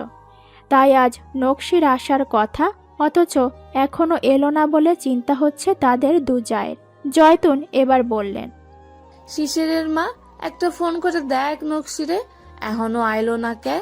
শিফাও তাই করল। নকশিকে ফোন দিতেই নকশি তুলল। শিফা এখনো না আসার কারণ জানতে চাইলে বলল জহির নাকি বাজারে গেছে। সে না আসা অবধি নকশিকে যেতে বারণ করেছে, কিন্তু জহির বিকেলে বেরিয়েছে, অথচ এখনো ফেরেনি। সে ফিরলেই চলে আসবে। শিফা ফোন রাখলো, তারপর আবারও দুজা মিলে অনেক আলাপ করলো। তাদের সকল আলাপ ঘুরে ফিরে শরতের বিয়ে আর তাদের বাড়ির বর্তমান নিস্তব্ধতা নিয়েই ছিল। শিশির শহরে পড়তে গেল মানে গেল। এরপর ছেলে যদি ভালো রেজাল্ট করে নিশ্চয়ই শহরেই বড় চাকরি করবে। বিয়ে শাদী কইরা সে শহরেই থাকতে চাইবে। আলতা মেয়ে, তাকেও একদিন বিয়ে দিয়ে দিবে। এমনিতেও আলতার বাবা মা মেয়ের দায়িত্ব পালন করবে, তারা শুধু মামি হয়ে দোয়া দেবে, এইটুকুই। শিউলিও চলে গেছে পরের ঘরে। শরৎটার সাথে যা ঘটল তারপর ছেলেটা আরও বদলে গেছে। বছর পেরিয়ে যাচ্ছে, তবুও কোনো পরিবর্তন নেই। দিনভর বাড়িটাতে পাখির কলতান আর রাতের আধারে ভুতুরে নিস্তব্ধতা। জয়তুন এখন মনে প্রাণে শুধু ছেলের বিয়ে আর সংসার দেখতে চান। বাড়িতে একটা লাল টুকটুকে বউ আসবে, বছর ঘুরতেই একটা ছোট্ট বাচ্চা, আর সেই বাচ্চা নিয়েই মেতে থাকবে সে। ভালো লাগে না তার এই নিঃসঙ্গতা। শরতের বাবার মৃত্যুর পর ছোট ছোট ছেলে মেয়ে দুটো নিয়ে কষ্ট হলেও নিঃসঙ্গতা এতটাও টের পাননি। অথচ ছেলে মেয়ে বড় হতেই কেমন বুকের ভেতর শূন্যতার হাহাকার। রাতভর চোখের পাতায় ঘুম নামে না একাকিত্বের বেদনায়। মেয়েটার ভরা সুখের ঘর দেখে মনে স্বস্তি আছে, কিন্তু এখনো চিন্তা শেষ হয়নি। ছেলেটার জন্য একটা ভালো মেয়ে না আনতে পারলে এ জীবনে তার আর ভালো থাকা হবে না। দুজায়ের সকল আলাপ আলোচনার মাঝে নকশি এসে দাঁড়ালো বাড়ির উঠোনে। তার পেছনে মিষ্টির প্যাকেট হাতে জহির। দুজনের মুখে কেমন আড়ষ্টতা। নকশির অস্বস্তি হচ্ছে এভাবে তার সাথে জহির এসেছে বলে, আর জহির লজ্জা পাচ্ছে এই বয়সে এসে মিষ্টি হাতে শ্বশুরবাড়ি নিয়ে আসা। শ্বশুরবাড়িই বটে, নকশির বাবার বাড়ির চেয়েও আপন এ বাড়ির মানুষগুলো, তা জহির জানে। তাই সে এ বাড়িকেই নিজের শ্বশুরবাড়ি মনে করে। টিউশনি শেষ করে শিশির হলে ফিরেই আগেই খাওয়ার পাট চুকিয়ে নেয়। রুমে থাকতে ইচ্ছে করছিল না কিছুতেই, তাই হল থেকে বেরিয়ে বাগানের দিকটায় যায়। সেখানে সারি সারি রঞ্জন রশ্মি আর হাসনা হেনার গাছ, একদিকে বড় একটা কৃষ্ণচূড়া, আর তার থেকে কয়েক হাত দূরত্বে বেলি ফুলের ঝাড় অনেকটা জায়গা জুড়ে লতার মতন বেয়ে আছে। আকাশে পূর্ণিমার চাঁদ, অথচ চারদিকে কৃত্রিম আলোর ঝলকানিতে ভূলোকে সে আলো ম্লান। বাতাসে ফুলের সুবাস চমৎকার, এক অ্যারাবিয়ান আতরের সুবাসের মতো লাগছে। আলোর উদ্ভাস এত বেশি না হলেও হয়তো আজকের এই চন্দ্রালয় ঘোর লেগে যেত শিশিরের। মনটা বড় গ্রামের পথঘাটের জন্য অস্থির হয়ে আছে আজকের এই চাঁদটাকে দেখে। গ্রামের অন্ধকার পথ চাঁদের আলোয় ফকফকা, ঝিঝির ডাক আর সাথে মৃদুমন্দ বাতাস। কয় বছর পেরিয়ে গেল সে এমন একটা রাত উপভোগ করতে পারছে না। এ রাতে সে আরও একটা জিনিস মিস করে খুব। কারেন্ট চলে যেতেই আলতার হই হল্লা করে বাড়ি মাথায় তোলা। পড়তে হবে না ভেবেই কেমন আনন্দে চেঁচিয়ে পাশের বাড়ির বাচ্চাদের ডেকে এনে ফুলের নাম মাছের নাম খেলা। ভাবতে ভাবতেই শিশিরের ঠোঁটের কোণে হাসির রেখা ভেসে ওঠে। মনে পড়ে যায় শিশিরের এসএসসি পরীক্ষার সময়ের কথা। এক রাতে কারেন্ট যেতেই আলতা সবাইকে ডেকে এনে খেলা শুরু করে। শিশির তখন নিজের ঘরের দৌড় টেনে হারিকেন জ্বালিয়ে পড়ায় মন দেয়। কিন্তু একটু পর পরই আয়রে আমার গোলাপ, কখনো বা জবা, কখনো শিউলি, এক একটা ফুলের নাম বলে বলে নিজের দলের সদস্যদের আহ্বান করেছিল আলতা। মূলত দুই দলের দুজন লিডার। আলতাও তার নিজ দলের লিডার হিসেবেই সদস্যদের ডাকছিল। পুরো খেলায় সবারই গলার আওয়াজ কম বেশি শোনা গেলেও আলতার আওয়াজ ছিল সর্বোচ্চ। শিশির পড়ায় মন দিতে পারছিল না ঠিকঠাক, তাই রেগে সে ঘর থেকে বেরিয়ে গেল। চাঁদের আলোয় আবছা দেখল আলতার মুখখানা, আর সাথে সাথেই তার চুলের বেনি টেনে ধরল। আকস্মিক আক্রমণে সবাই ভরকায়, কিন্তু তবুও শিশির ছাড়ে না তাকে। রেগে বলে ওঠে, আজ তোর গোলাপ জবা আমি ছুটিয়ে দিব। জানিস না আমার পরীক্ষা? আর আম্মা কই আম্মা? সে রাতে চুল টেনে কত যে শাস্তি দিয়েছিল শিশির আলতাকে, আর তারপর আব্বার কাছে তাকেও ধমক খেতে হয়েছে। আর সেদিনই তার উপর নিষেধাজ্ঞা জারি করা হয়েছিল আলতার গায়ে স্পর্শ না করার। তখনও তার চোখে আলতা খুব ছোট, দোষী এক বাচ্চা মেয়ে। দেখতে দেখতে সেই মেয়ে কলেজে ভর্তি হয়ে গেল। এই মুহূর্তে চমৎকার ওয়েদারে একটাবার খুব দেখতে ইচ্ছে করছে। ফোন হাতেই সরাসরি কল দিল শিশির। কয়েক সেকেন্ড পরেই কলটা রিসিভ হলো। আলতা সালাম দিতেই শিশির বলল, পড়তে বসেছিস? না, খেয়ে এসেছি মাত্রই। রুমেই আছিস? হ্যাঁ, শরীর ঠিক আছে তোর? কণ্ঠ এমন লাগছে কেন? ঠিক আছি। তাহলে তুই এভাবে কেন কথা বলছিস? আলতা বুঝল না সে কিভাবে কথা বলছে। সে তো একদম স্বাভাবিকভাবেই জবাব দিয়ে যাচ্ছে, কিন্তু মুখে এ কথা বলার সাহস হলো না। সে বলল, ওই একটু খারাপ লাগছিল। শিশিরকে বুঝালো কে জানে। সে বলল, এই ভিডিও কল দে তো, তোর সাথে আর কে আছে? আলতার পাশে এখন যে কেউ নেই তা শিশির আগেই টের পেয়েছে। পাশে কেউ থাকলে একটু না একটু সাউন্ড তার রুমে থাকবে। হয় শৈলী আপা, নয় আলতার এক ক্লাসমেট। দুজনেই শব্দ করতেই থাকে, যেন শিশির কল দিলে তারা ইচ্ছাকৃত কোনো শত্রুতা পালন করে। তাই এই মুহূর্তের নিস্তব্ধতা প্রমাণ করে আলতা একা। আলতার কলের অপেক্ষা না করে সে নিজেই ভিডিও কল দেয়। আলতাও সময় ব্যয় না করে তুলে নেয় কল। সত্যি বলতে তারও খুব ইচ্ছে করছিল শিশিরকে একবার দেখার। কাল যে তাকে ধমকে গেল সন্ধ্যায়, তখন খুব কষ্ট পেয়েছে আলতা। কিন্তু পরক্ষণেই মনে হয়েছে শিশিরকে দেখলেই আবার কষ্টটা দূর হয়ে যাবে। হলোও তাই। সারাদিন মন খারাপ ছিল, আর এখন শিশিরের মুখটা দেখতেই সব কষ্ট হাওয়ায় মিলিয়ে গেল। আচ্ছা, শিশির কি কোনোদিনও জানতে পারবে এ কথা? শিশির আলতার মন খারাপের ঔষধ। কিশোরী মেয়ের মনোরোগ নিরাময়ক হয়ে গেছে এই যুবক। শিশির তাকিয়ে আছে ফোনের স্ক্রিনে, তার মনোযোগ আলতার মুখে। আর আলতার দৃষ্টি কখনো ফোনের পর্দায়, কখনো বা রুমের চারপাশে। তার গোলাপি ফর্সা মুখটায় লজ্জার আবরণ আচমকাই স্পষ্ট দেখল শিশির। চমকে গেল সে পলকেই। আলতা কি লজ্জা পাচ্ছে তার দিকে তাকাতে? ভাবতেই বুঝি বুকের খাঁচায় বসন্তের হাওয়া তিরতিরিয়ে বয়ে গেল। শিশির আর থাকতে চাইল না কলে। সাবধানে থাকিস। বলেই টুপ করে কলটা কেটে দিল শিশির। আলতাও যেন আটকে রাখা নিঃশ্বাসটাকে এবার ছেড়ে দিল। বুকের ভেতর শীতল শিহরণ, অজানা ভালো লাগায়। সত্যি কি এই ভালো লাগা তার অজানা? না, একদমই না। শিশির জানে না, তবে আলতা জানে। এই আলতা শিশিরে ভিজে গেছে অনেক আগেই। ভালো লাগার তরল অনুভূতিতে শিশিরে সিক্ত হয়ে ছড়িয়ে ছিটিয়ে গেছে সেই কবেই। নকশির দুদিনের থাকা এক সপ্তাহে গড়ালো। প্রথম দুদিন সে স্কুল ছুটি নিল সারাদিন শিফা আর জয়তুনের সাথে থাকবে বলে।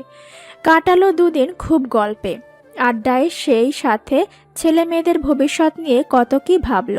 তৃতীয় দিন জহির কোন কাজে রাজশাহী যাবে বলে জয়তুন নিজেই বলল আরও 2 দিন সেখানে থেকে যেতে। নকশি হ্যাঁ বলবে কিনা তা ভাবার আগেই জয়তুন বললেন, তুমি রাজশাহী না গেলেও নকশি আরো 2 দিন এখানেই থাকতো। নায়র আনছে কি ওর 2 দিন থাকার জন্য? জহির আশ্বস্ত হয়ে রেখে গেল নকশিকে। সে 2 দিন পরই ফিরে এলো, কিন্তু সেদিন ছিল বৃহস্পতিবার। শিফা হুট করে বলল, আজকে আর যাওয়ার দরকার নাই, কালকে জুম্মার দিন ভালো মন্দ কিছু করব, তারপর বিকেলে চলে যাবে। শিফার কথায় জহির নকশি দুজনেই হেসে ফেলল। এমনভাবে বলছিল যেন কত দূর থেকে নায়র এসেছে নকশি, তাই কাল ছুটির দিন জমজমাট আপ্যায়নের পরই যাবে। নকশি অবশ্য এখানে থেকে স্কুলে যাওয়া বাদ দেয়নি। শিফার কথার মান রেখেই তারা সেদিনও রইল। শুক্রবারে দুপুর থেকেই খুব বৃষ্টি, বিকেলে এসে ঝড়ও শুরু হলো। তোষামত এবার আহসান করল। সে জহিরকে বলল, আজ আর যাস না, রাতে খিচুড়ি রান্না করবে তোর ভাবি। আড্ডা দিতে দিতে তাই খাবো, একদম সকালে চলে যাস। সবার এই 1 সপ্তাহ ধরা আদর যত্নের বহর দেখে জহির এবার বড়েই ফেলল। তোরা যা শুরু করলি এই বয়সে আমার এখন ঘর জামাই হওয়ার শখ জাগছে রে। থেকে যা। আহসান বলল। নকশি শুধু দেখেই যাচ্ছে সবটা। তার শুধু মনে হচ্ছে এই জীবনটা তার আরও আগে এমন হলো না কেন। এই যে এখন যা পাচ্ছে, যে আদর স্নেহ ভালোবাসা পাচ্ছে, এসব কেন আওলাদ থাকা অবস্থায় পায়নি? জীবনটা কেন জহির পর্যন্ত আসতে হলো? আওলাদ কেন পাশে থাকলো না? তাহলে আজ নিশ্চয়ই তার মেয়েটা এত দূরে থাকতো না। বাবা থাকতেও তাকে এতিমের মতো জীবন কাটাতে হতো না। নিজের বর্তমান পরিণতির দিকে তাকিয়ে অতীতের জন্য আফসোসের জল গড়ালো দুগাল বেয়ে। পরপর 6 দিন শিশির ইগনোর করেছে অনু আর সোহাকে, কিন্তু বন্ধুদের সাথে বন্ধুত্বটা যখন সৎ আর অন্তরের হয়, তখন সকল রাগ অভিমান আপনাতেই একসময় ঝরে যায়। তবে অনু এ 6 দিনে একবারও শিশিরকে কোনো কৈফিয়ত দেয়নি তার কাজের জন্য। অথচ সোহা আবেগী বোকা মেয়েটা প্রতিদিন কত শত ফোন কল আর টেক্সট করেছে শিশিরকে, তার হিসেব নেই।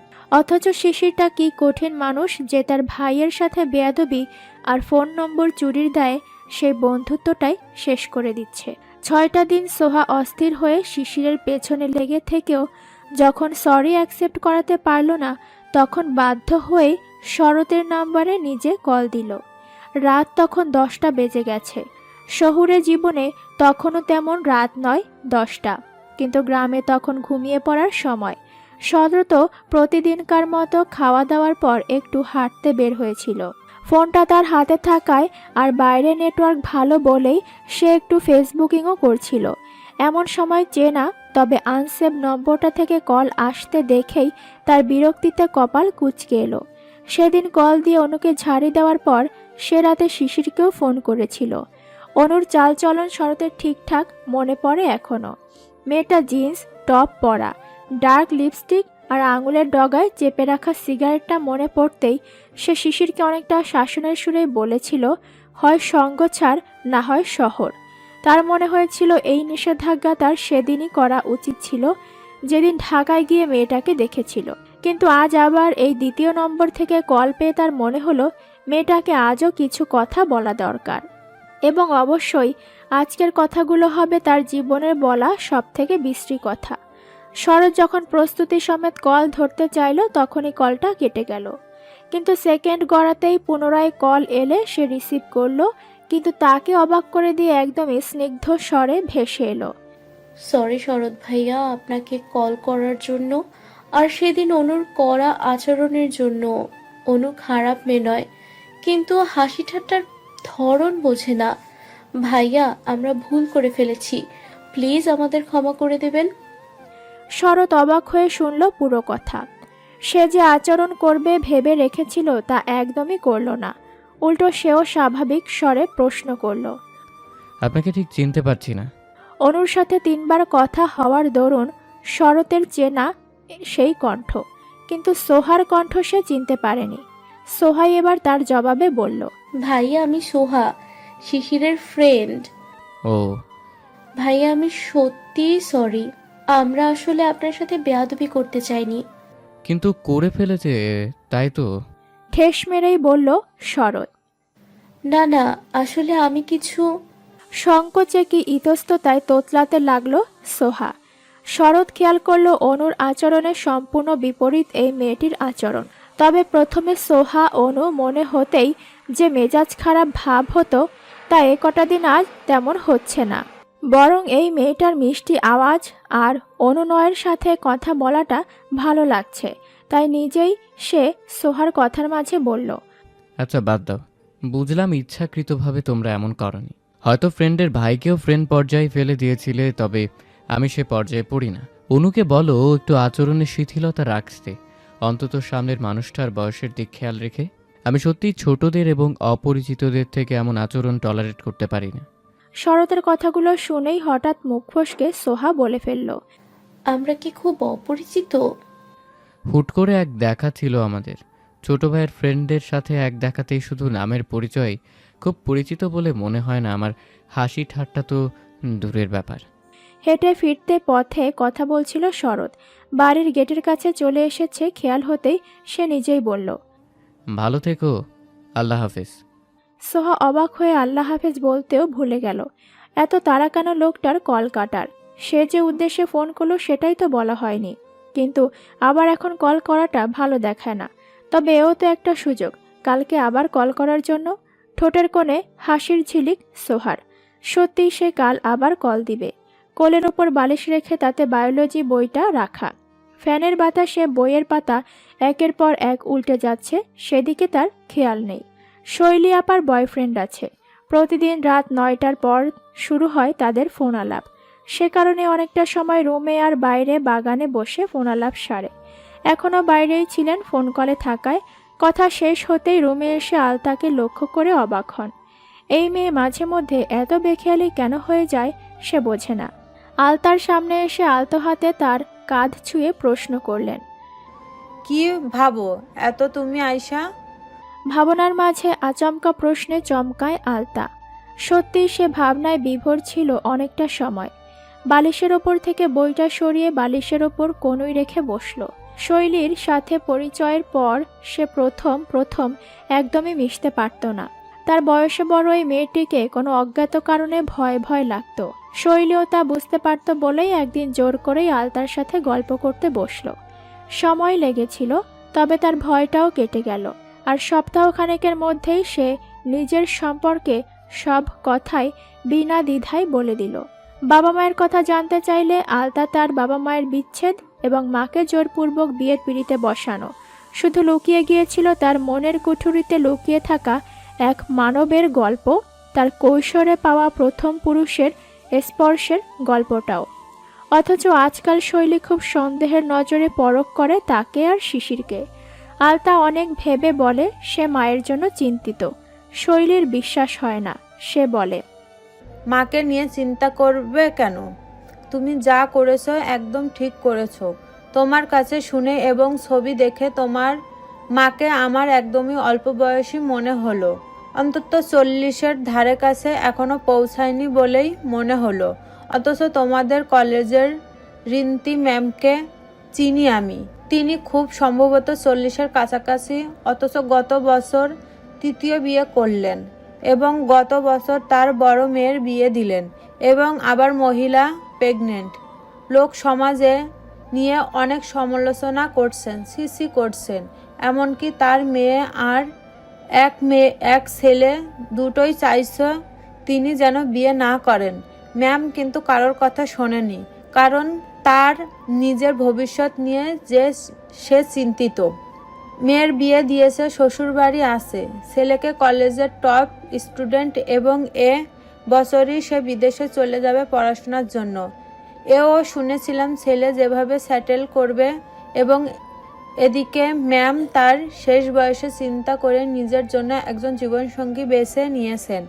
প্রথম স্বামী মৃত, দ্বিতীয় বিয়ে করলেন তিনি। ভাগ্যমন্দ লোকটা জোচ্চোর ছিল।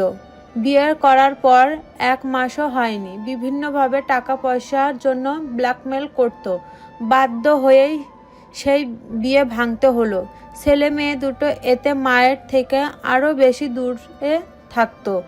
কয়েক বছর আবারও একা কাটিয়ে একাকিত্বের অতিষ্ঠ হয়ে আবারও বিয়ের সিদ্ধান্ত নিলেন। তবে এবার বোধহয় তিনি পাকাপোক্ত কোনো ব্যবস্থা করে বিয়ে করেছেন। এখন শুনছি বাচ্চাও নিচ্ছেন। বয়সের কারণে সমস্যায় ভুগছেন, খুব হসপিটালে কাটাচ্ছেন মাসের অর্ধেকটা সময়। তবুও লাইফটাকে নিজের মতো এগিয়ে নেওয়ার চেষ্টায় এগিয়ে যাচ্ছেন। সে তুলনায় তোমার মায়ের বিয়ে একদমই স্বাভাবিক। আজকাল তো মেয়েরা এমনিতেই পড়াশোনা শেষ করে চাকরি বাকরি করে 30-এর ঘরে পা দিয়েও বিয়ের নাম নেয় না। আলতা চুপচাপ শুনে গেল সব।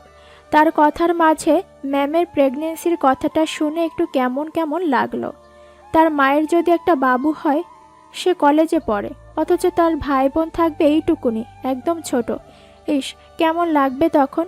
সে ছোট্ট বাচ্চাটাকে কোলে নিবে, আদর করবে, খাওয়াবে, আবার তাকে আপা বলে ডাকবে সেই বাচ্চা। ভাবতে ভাবতে আবার অস্বস্তি হতে লাগলো তার। মায়ের একমাত্র সন্তান সে, এখন যদি আরও একজন সন্তান আসে মায়ের, তাহলে কি তার আদর কমে যাবে? সেই সন্তান মায়ের কাছে, মায়ের বুকে থাকবে, আর এতে কি সে দূর হয়ে যাবে না? মায়ের আদর ভালোবাসায় সে ছাড়া আরও কেউ ভাগ বসালে সে কিছুতেই সইতে পারবে না। এক মুহূর্তে মনটা বড় স্বার্থপর হয়ে উঠল। আফসোস হতে লাগলো কেন সে মাকে বিয়ের জন্য জোর করলো। তা না হলে তো মা আজ শুধু তার একার হতো। এখন নিশ্চয়ই অন্য কেউ ভাগ বসাবে। বসাবে কি বলছে, বসিয়েই তো দিয়েছে জহির কাকা। মা এখন তার একার চিন্তা নয়, জহির কাকারও চিন্তাও। কদিন পর জহির কাকার সন্তানেরও করবে। অকস্মাৎ মনটা বড় স্বার্থপর আচরণ করতে লাগলো। বিরক্ত লাগতে শুরু করলো শৈলী আপাকে। ঘুম পেয়েছে বাহানা দিয়েই আলতা বিছানায় শুয়ে চোখ বুজে নিল। সূর্য যখন পূবের আকাশে লালিমা ছাড়িয়ে মাটি ছুঁতে ব্যস্ত, ঠিক তখনই আলতার ফোনটা বেজে উঠল মিষ্টি সুরেলা এক গানে। রাতটা ভালো ঘুমে কেটেছে বলেই এখন ঘুম ভাঙাতে একটুও খারাপ লাগেনি। ফুরফুরে মেজাজে সে ফোন হাতে তুলে নিল। চোখ খুলে দেখল শিশির কল দিচ্ছে। ঘড়ির কাঁটায় সময় কত তা দেখার সময় হলো না আলতার। সে কল ধরেই সালাম দিল। অপর প্রান্তে সালামের জবাব দিল কি দিল না বোঝা গেল না। শুধু শোনা গেল উচ্ছ্বসিত কণ্ঠে একটি বাক্য, এই আলতা, ঘুরতে যাবে আমার সাথে? কিচকিচ করে দুটো শালিক কান ঝালাপালা করে ভোরের ঘুমটা নষ্ট করে দিল শরতের। রাতে ঘুমটা ছাড়া ছাড়া হয়েছিল বলে ভোরের আগ মুহূর্তে ঘুমটা গাঢ় হলো, আর তাতেই ব্যাঘাত ঘটালো শালিক দুটো। আজ শরৎ ফজরের নামাজটাও আদায় করতে পারেনি এই ঘুমের জন্য। ঘরের জানালাটা রাতে খোলাই রেখেছিল বলে সকাল সকাল ঘরের পেছন দিকে এই শালিক দুটোর হুটোপুটি দেখা গেল। আফসোস হচ্ছে এ দুটোই না হয় ভোরে এমন খুনসুটি করত, তাহলে অন্ত নামাজটা মিস হতো না। কিন্তু অবাক করা বিষয়, আজ তাকে উঠতে না দেখেও মা আর কাকি কেন ডাকলো না? অন্যান্য সময় তো মা ডাকে, আবার কাকা বেরিয়ে পড়তেই কাকিরও গলা শোনা যায়। শরৎ, নামাজে গেলে না? তোমার কাকা যাচ্ছে। এই বাক্যটা খুব কমন এ বাড়িতে। কিন্তু আজ পরিচিত কোনো ডাক শোনা যায়নি। আড়মোড়া ভেঙে বিছানা ছেড়ে প্রথমেই বিছানাটা গুছিয়ে নিল। তারপরে বাথরুমে ঢুকে মুখ হাত ধুয়ে একদম গোসল সেরে মায়ের ঘরে ঢুকলো। মা ঘরে নেই, আবার মায়ের ঘরের সাথে রান্নাঘরের লাগোয়া দরজাটাও বন্ধ। এমনটা শুধু মা বাড়ির বাইরে গেলেই করেন, কিন্তু কোথাও গেলে তো তাকে ডেকে অন্তত বলে যায় একবার। শিউলির শরীরটা আজকাল ভালো থাকছে না, তাই এ মাসেই তাকে নিয়ে আসতে হবে মনে পড়ল শরতের। নিজের ঘরে গিয়ে ফোন হাতে নিল একবার শিউলিকে ফোন করবে বলে। কল লগে নম্বর দেখতে গিয়ে চোখে পড়ল কাল রাতের কল ডিউরেশন। নাম্বারটা ফোনে সেভ নেই, তবে কি মনে করে শরৎ নাম্বারটা সেভ করে নিল। তখনই মনে পড়ল সোহা মেয়েটা কাল শুধু সরি বলতে নয়, অন্য কোনো কারণে ফোন করেছিল, কিছু বলতে চাচ্ছিল। এ বিষয়ে আর ভাবনা নয়, শিউলিকেই ফোনটা দিল সে। ফোন বাজলো একবার, শিউলি তোলেনি। দোকান খুলতে হবে, তাই আপাতত তৈরি হয়ে নাস্তা করতে আবার মায়ের ঘরে গেল শরৎ। মায়ের ঘরের সাথে রান্নাঘর বলে খাবারের টেবিল মায়ের ঘরেই রাখা। এমনিতেই তাদের ঘরের সামনের বারান্দা খুব একটা চওড়া নয় বলে আলাদা খাবারের স্পেস করা যায়নি। তবে শরতের ইচ্ছে আছে আরও টাকা পয়সা হাতে হেলে এমন ঘরের সামনে একটা বড় আলাদা ডাইনিং স্পেস করবে, আর মায়ের ঘরে লাগোয়া বাথরুম। মায়ের বয়স বাড়ছে, আর তাই মায়ের সুবিধার সবটাই শরৎ আগে ভাগে করে রাখতে চায়। বোনটাকে নিয়ে বাড়তি চিন্তা নেই তার। আলহামদুলিল্লাহ, ভালো একটা ঘর আর বর বোনের জন্য হয়েছে। সত্যি বলতে আজকাল সে খুব ভারমুক্ত মনে করে নিজেকে। শুধু দিন শেষে কোথাও একটু অতীত এসে একাকিত্বটাকে খুঁচিয়ে দেয়। কল্পনায় সাজিয়ে রাখা ফুলেল একটা ডিঙি নৌকা, আর তাতে সে কারো স্বপ্ন সারথি ছিল মনে পড়ে যায় কোনো অবেলায়, অযাচিত কোনো মুহূর্তে। সেই মুহূর্তে খুব করে পাশে চায় কেউ একজন থাকুক, যে তার তারাগোনা রাত্রি কিংবা বিষণ্ণ বর্ষায় মন খুলে গল্প শুনবে, তাকে শোনাবে। আবার ভয় হয়, আবারও যদি স্বপ্ন ভঙ্গ হয়। বিশ্বাসে চির ধরায় কত মিষ্টি একটা সকাল আজ, তা আলতা বসে বসে ভাবছে আর চুলে চিরুনি বুলাচ্ছে। আর মাত্র ৮ ঘন্টা, তারপরেই সে যাবে শিশির ভাইয়ের সাথে। কোথায় যাবে তা জানে না, শুধু জানে আজ অর্ধবেলা সে ঘুরে বেড়াবে। শিশির ভাই বলেছে আজ তার বন্ধুরাও সবাই ঘুরবে, আর শুক্রবার বলে আলতারও ছুটি, সে কারণেই তাকে সাথে নেওয়া। সকালের নাস্তা করা হয়নি আলতার এখনো, অথচ শিশির বলেছে নাস্তা করে তৈরি হতে। আনন্দে উত্তেজনায় এখন কি গলা দিয়ে খাবার নামবে? কিচ্ছু বোঝে না শিশির ভাই, শুধু পারে কথায় কথায় তাকে ধমক দিতে। চুল আঁচড়ে বেনি করা হয়ে গেছে। আজকে সে হলুদ একটা সালোয়ার কামিজ পরেছে। একরঙা জামাটার নিচের দিকে শুধু বড় বড় ফুলের ছাপ, আর লাল রঙা ওড়নার হলদে বর্ডার। জামাটা সুতির হলেও ওড়নাটা সম্পূর্ণ শিফনের। এখানে এসে আলতা দেখেছে বেশিরভাগ মেয়েই জিন্স, গ্যাবার্ডিন আরও কত রকম প্যান্ট পরে, সাথে টপ, কুর্তি, লেডিস শার্ট, আরও অনেকে ডিজাইনার কামিজও পরে।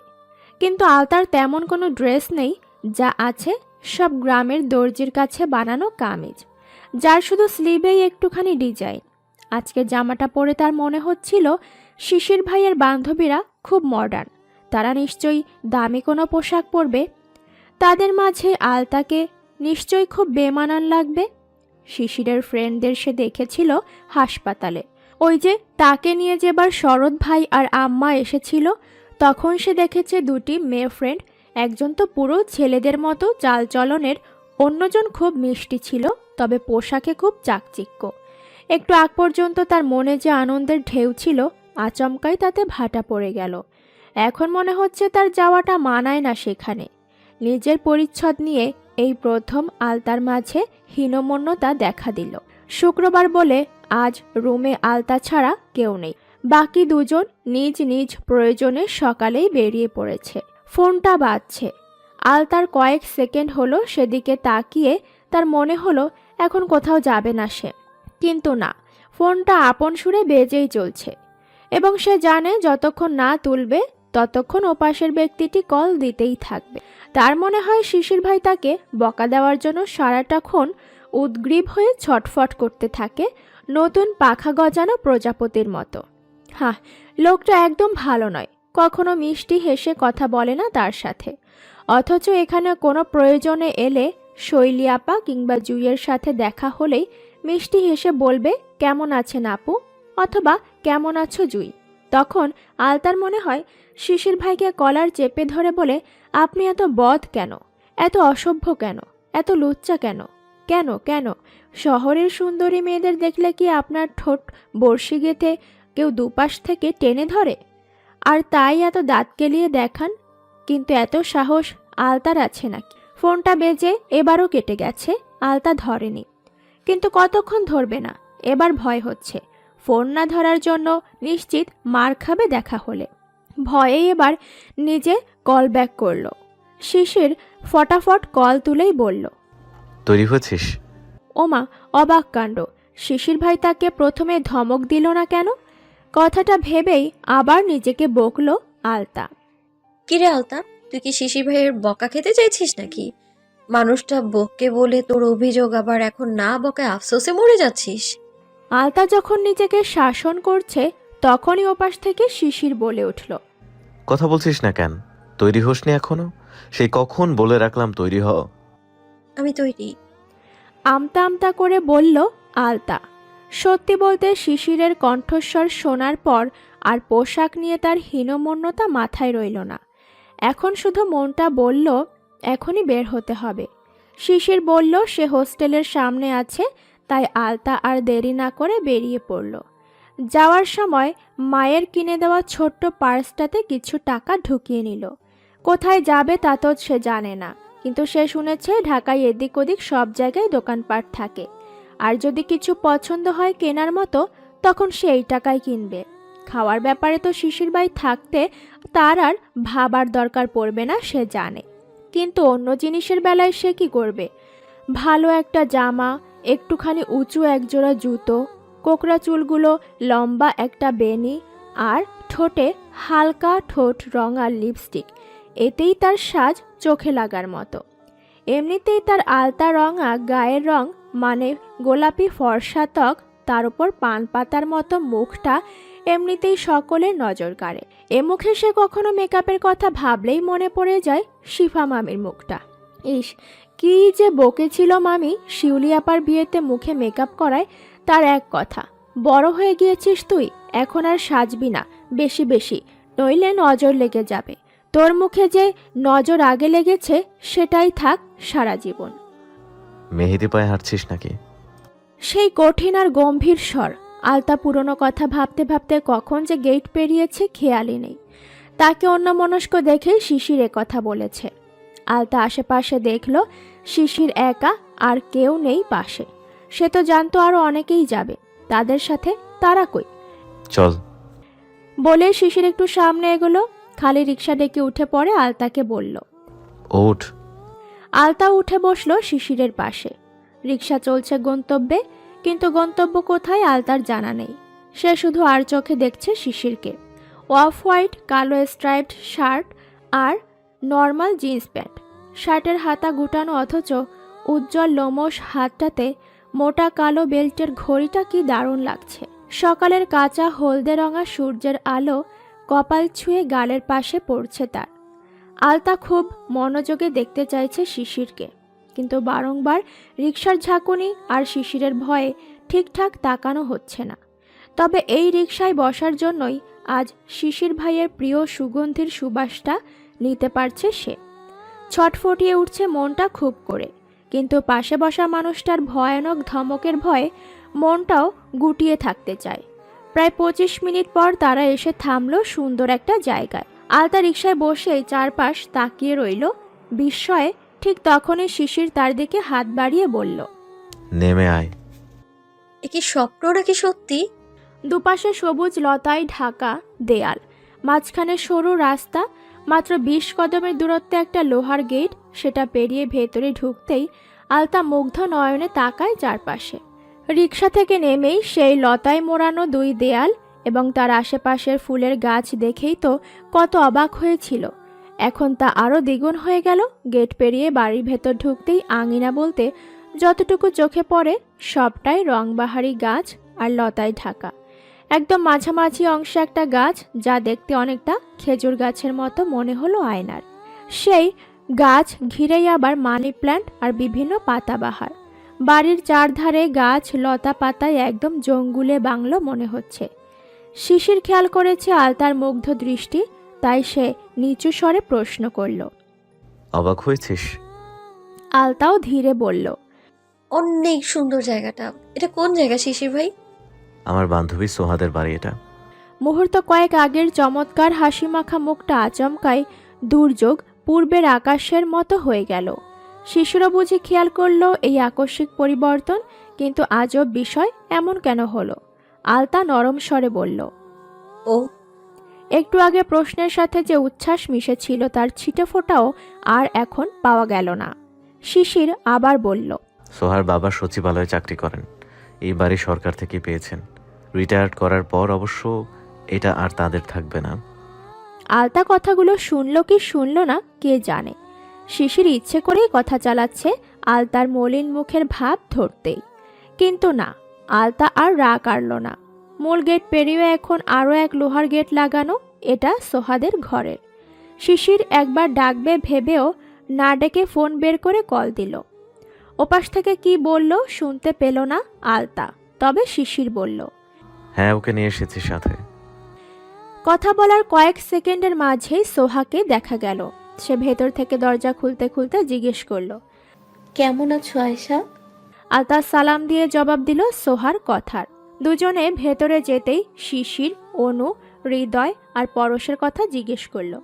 সোহা বলল কথা হয়েছে, অনু এখানে আসবে আর বাকি দুই বন্ধু নির্দিষ্ট জায়গায় গিয়ে আগেই টিকিট করে রাখবে।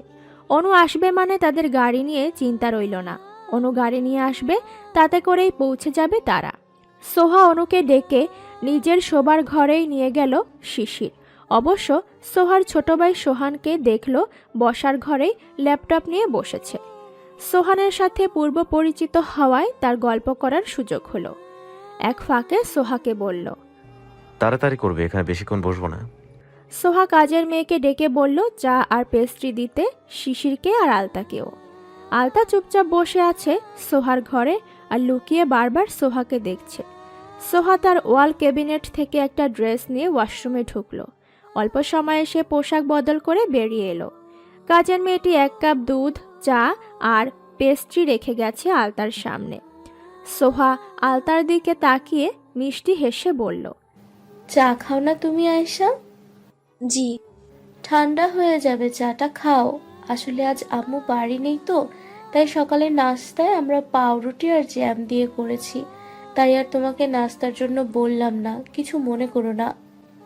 আন্তরিকতার সুর ছিল সোহার কণ্ঠে, তবু আলতার ভালো লাগলো না। তার শুধু মনে হচ্ছে না আসাটাই ভালো হতো। সোহা তার ছোট্ট ড্রেসিং টেবিলটার সামনে দাঁড়িয়ে বিভিন্ন প্রসাধনী মাখছে আর আয়নায় ভেসে ওঠা আলতার প্রতিবিম্ব দেখছে। কি দেখছো আয়েশা? চমকে গেল আলতা সোহার প্রশ্নে। সে আবারও আর চোখে সোহাকেই দেখেছিল, কিন্তু এভাবে ধরা খেয়ে যাবে বুঝতে পারেনি। কিছু না। আমতা আমতা করতে লাগলো আলতা, তা দেখে হেসে ফেলল সোহা। আবারও সেই মিষ্টি হাসির সাথে আলতার দিকে তাকিয়ে বলল, আপু বলতে পারো আমি শিশিরের বয়সী। আচ্ছা আয়েশা, তুমি তো সকাল সকাল উঠেই এখানে এসেছো, একটু সাজগোজ করারও সুযোগ পাওনি। এখানে এসো, আমি সাজিয়ে দিই তোমায়। আলতা বলল সে এমনই সাজে, তার বেশি সাজাটা শিফা মামির ভালো লাগে না। সোহা জানতে চাইল শিফাকে। আলতাও বলল শিশির ভাইয়ের মা। এ কথার পরই যেন সোহা সুযোগ পেল মন মতো কিছু কথা জানার। সে আলতাকে জোর করেই বসিয়ে দিল তার ছোট্ট টুলে। আলতার গায়ের রংটা এতই ফর্সা যে তাতে ফাউন্ডেশনের প্রলেপ লাগানোর দরকার মনে করল না। একটুখানি কম্প্যাক্ট নিয়ে আলতার গায়ে মুখে আলতো হাতে লাগিয়ে দিতে দিতে প্রশ্ন করল, মামি ছাড়া আর কে কে আছে ও বাড়িতে? কিশোরী দুরন্ত চঞ্চলা আলতা তখনও নিজেকে গুটিয়ে খুব ধীরে স্বরে বলল, মামা, বড় মামি আর শরৎ ভাই। শিউলিয়াপার বিয়ে হয়ে গেছে, তাই সে এখন শ্বশুরবাড়ি। আর আম্মাও। বলে থেমে গেল সে।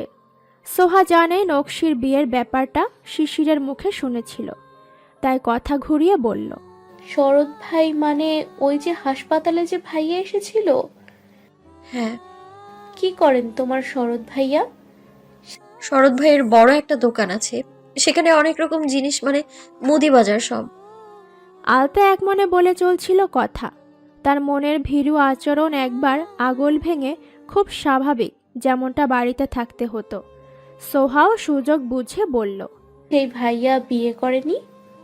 না তো, তবে বড় মামি সেই কবে থেকেই পাত্রী খুঁজছেন, শরৎ ভাই রাজি হয় না। রাজি হয় না কেন? ওই যে অলি আপা আলতা চুপ হয়ে গেল এটুকু বলেই। সে তো কথা বলতে বলতে ভুলে গেল বাইরের কাউকে এত কথা বলা ঠিক হচ্ছে না।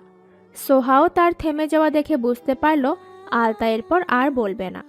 তবুও তার কিছু জানার আছে বলে মনে হয় না তার। সে কথা শুনতে শুনতেই আলতার চোখে আইলাইনার লাগিয়ে দিল। গোলাপি ফর্সা চোখের পাতায় কালো রং দূর থেকেই যেন দৃষ্টি কাড়ছে। সোহা নিজেই মুগ্ধ হয়ে দেখল আলতাকে। এবার চোখ পড়ল আলতার বেনিতে। সে বেনি খুলতে গিয়ে বলল, ভেজা চুল বেঁধেছো কেন? বাইরে চুল খোলা রেখে বের হলে বড় মামি রাগ করতেন। বড় মামি কি তোমার শরৎ ভাইয়ের মা? জি। আর কি করলে রাগ করতেন মামি? সোহা উৎসুক হয়ে জানতে চাইল। বাইরে থেকে শিশির আর অনুর গলার আওয়াজ পাওয়া গেল, তাই আলতা চুপ হয়ে গেছে। সোহার সাজ আগেই হয়েছে, সে এবার শুধু চুলগুলো একটু স্ট্রেটনার দিয়ে সোজা করে নিল। তার চুল আগে থেকে রিবন্ডিং করা থাকায় খুব একটা সময় নিল না হালকা টাচ আপে। কিন্তু সে দেখল আলতা বিস্ময়ে তাকিয়ে আছে মেশিনটার দিকে। তুমি সোজা করবে? না আপু। আলতার কোকড়া চুল আগেই খুলে ড্রায়ার দিয়ে শুকিয়েছিল সোহা, কিন্তু এবার মনে হলো বাচ্চা মেয়েটা বেশ চমকেছে জিনিসটা দেখে। তাই হঠাৎই সে অনুকে ডেকে বলল, ভেতরে আয়। শিশির রেগে বাইরে থেকেই বলল, ইস, একটু অপেক্ষা করো 10 মিনিট আর। অনু ভেতরে ঢুকতেই সে তাকে চিরুনি ধরিয়ে দিয়ে বলল, হেল্প করো, তার চুল স্ট্রেট করব। অনু কয়েক পাল গম্ভীর হয়ে আলতাকে দেখে বলল, মিষ্টি মেয়েটাকে ভূত না বানিয়ে ছাড়বি না তুই। আলতা বোধহয় কথাটা শুনে ঘাবড়ে গিয়েছিল। আজকে দোকানে যাইতে হইব না আব্বা, আমরা শিউলির খালা শ্বশুর বাড়ি যামু। জয়তুন খুব ইনিয়ে বিনিয়েই বলল শরৎকে। সে সকালে মা আর চাচির হদিশ না পেয়ে বুঝতে পেরেছিল কোনো লুকানো ব্যাপার আছে, কিন্তু সেই ব্যাপার যে এত দ্রুতই খোলাসা হবে তা বোঝেনি। সে নাস্তা শেষে দোকানের জন্য বের হবে ভাবছিল, কিন্তু তখনই তার মা এসে ঘরে ঢুকে একথা বলল।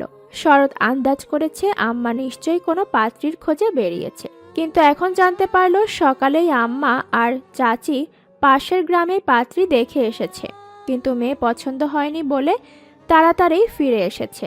আর আসার পথে শিউলির ফোন পেয়েছে, সেও এক পাত্রী পছন্দ করেছে, মাকে জানালো।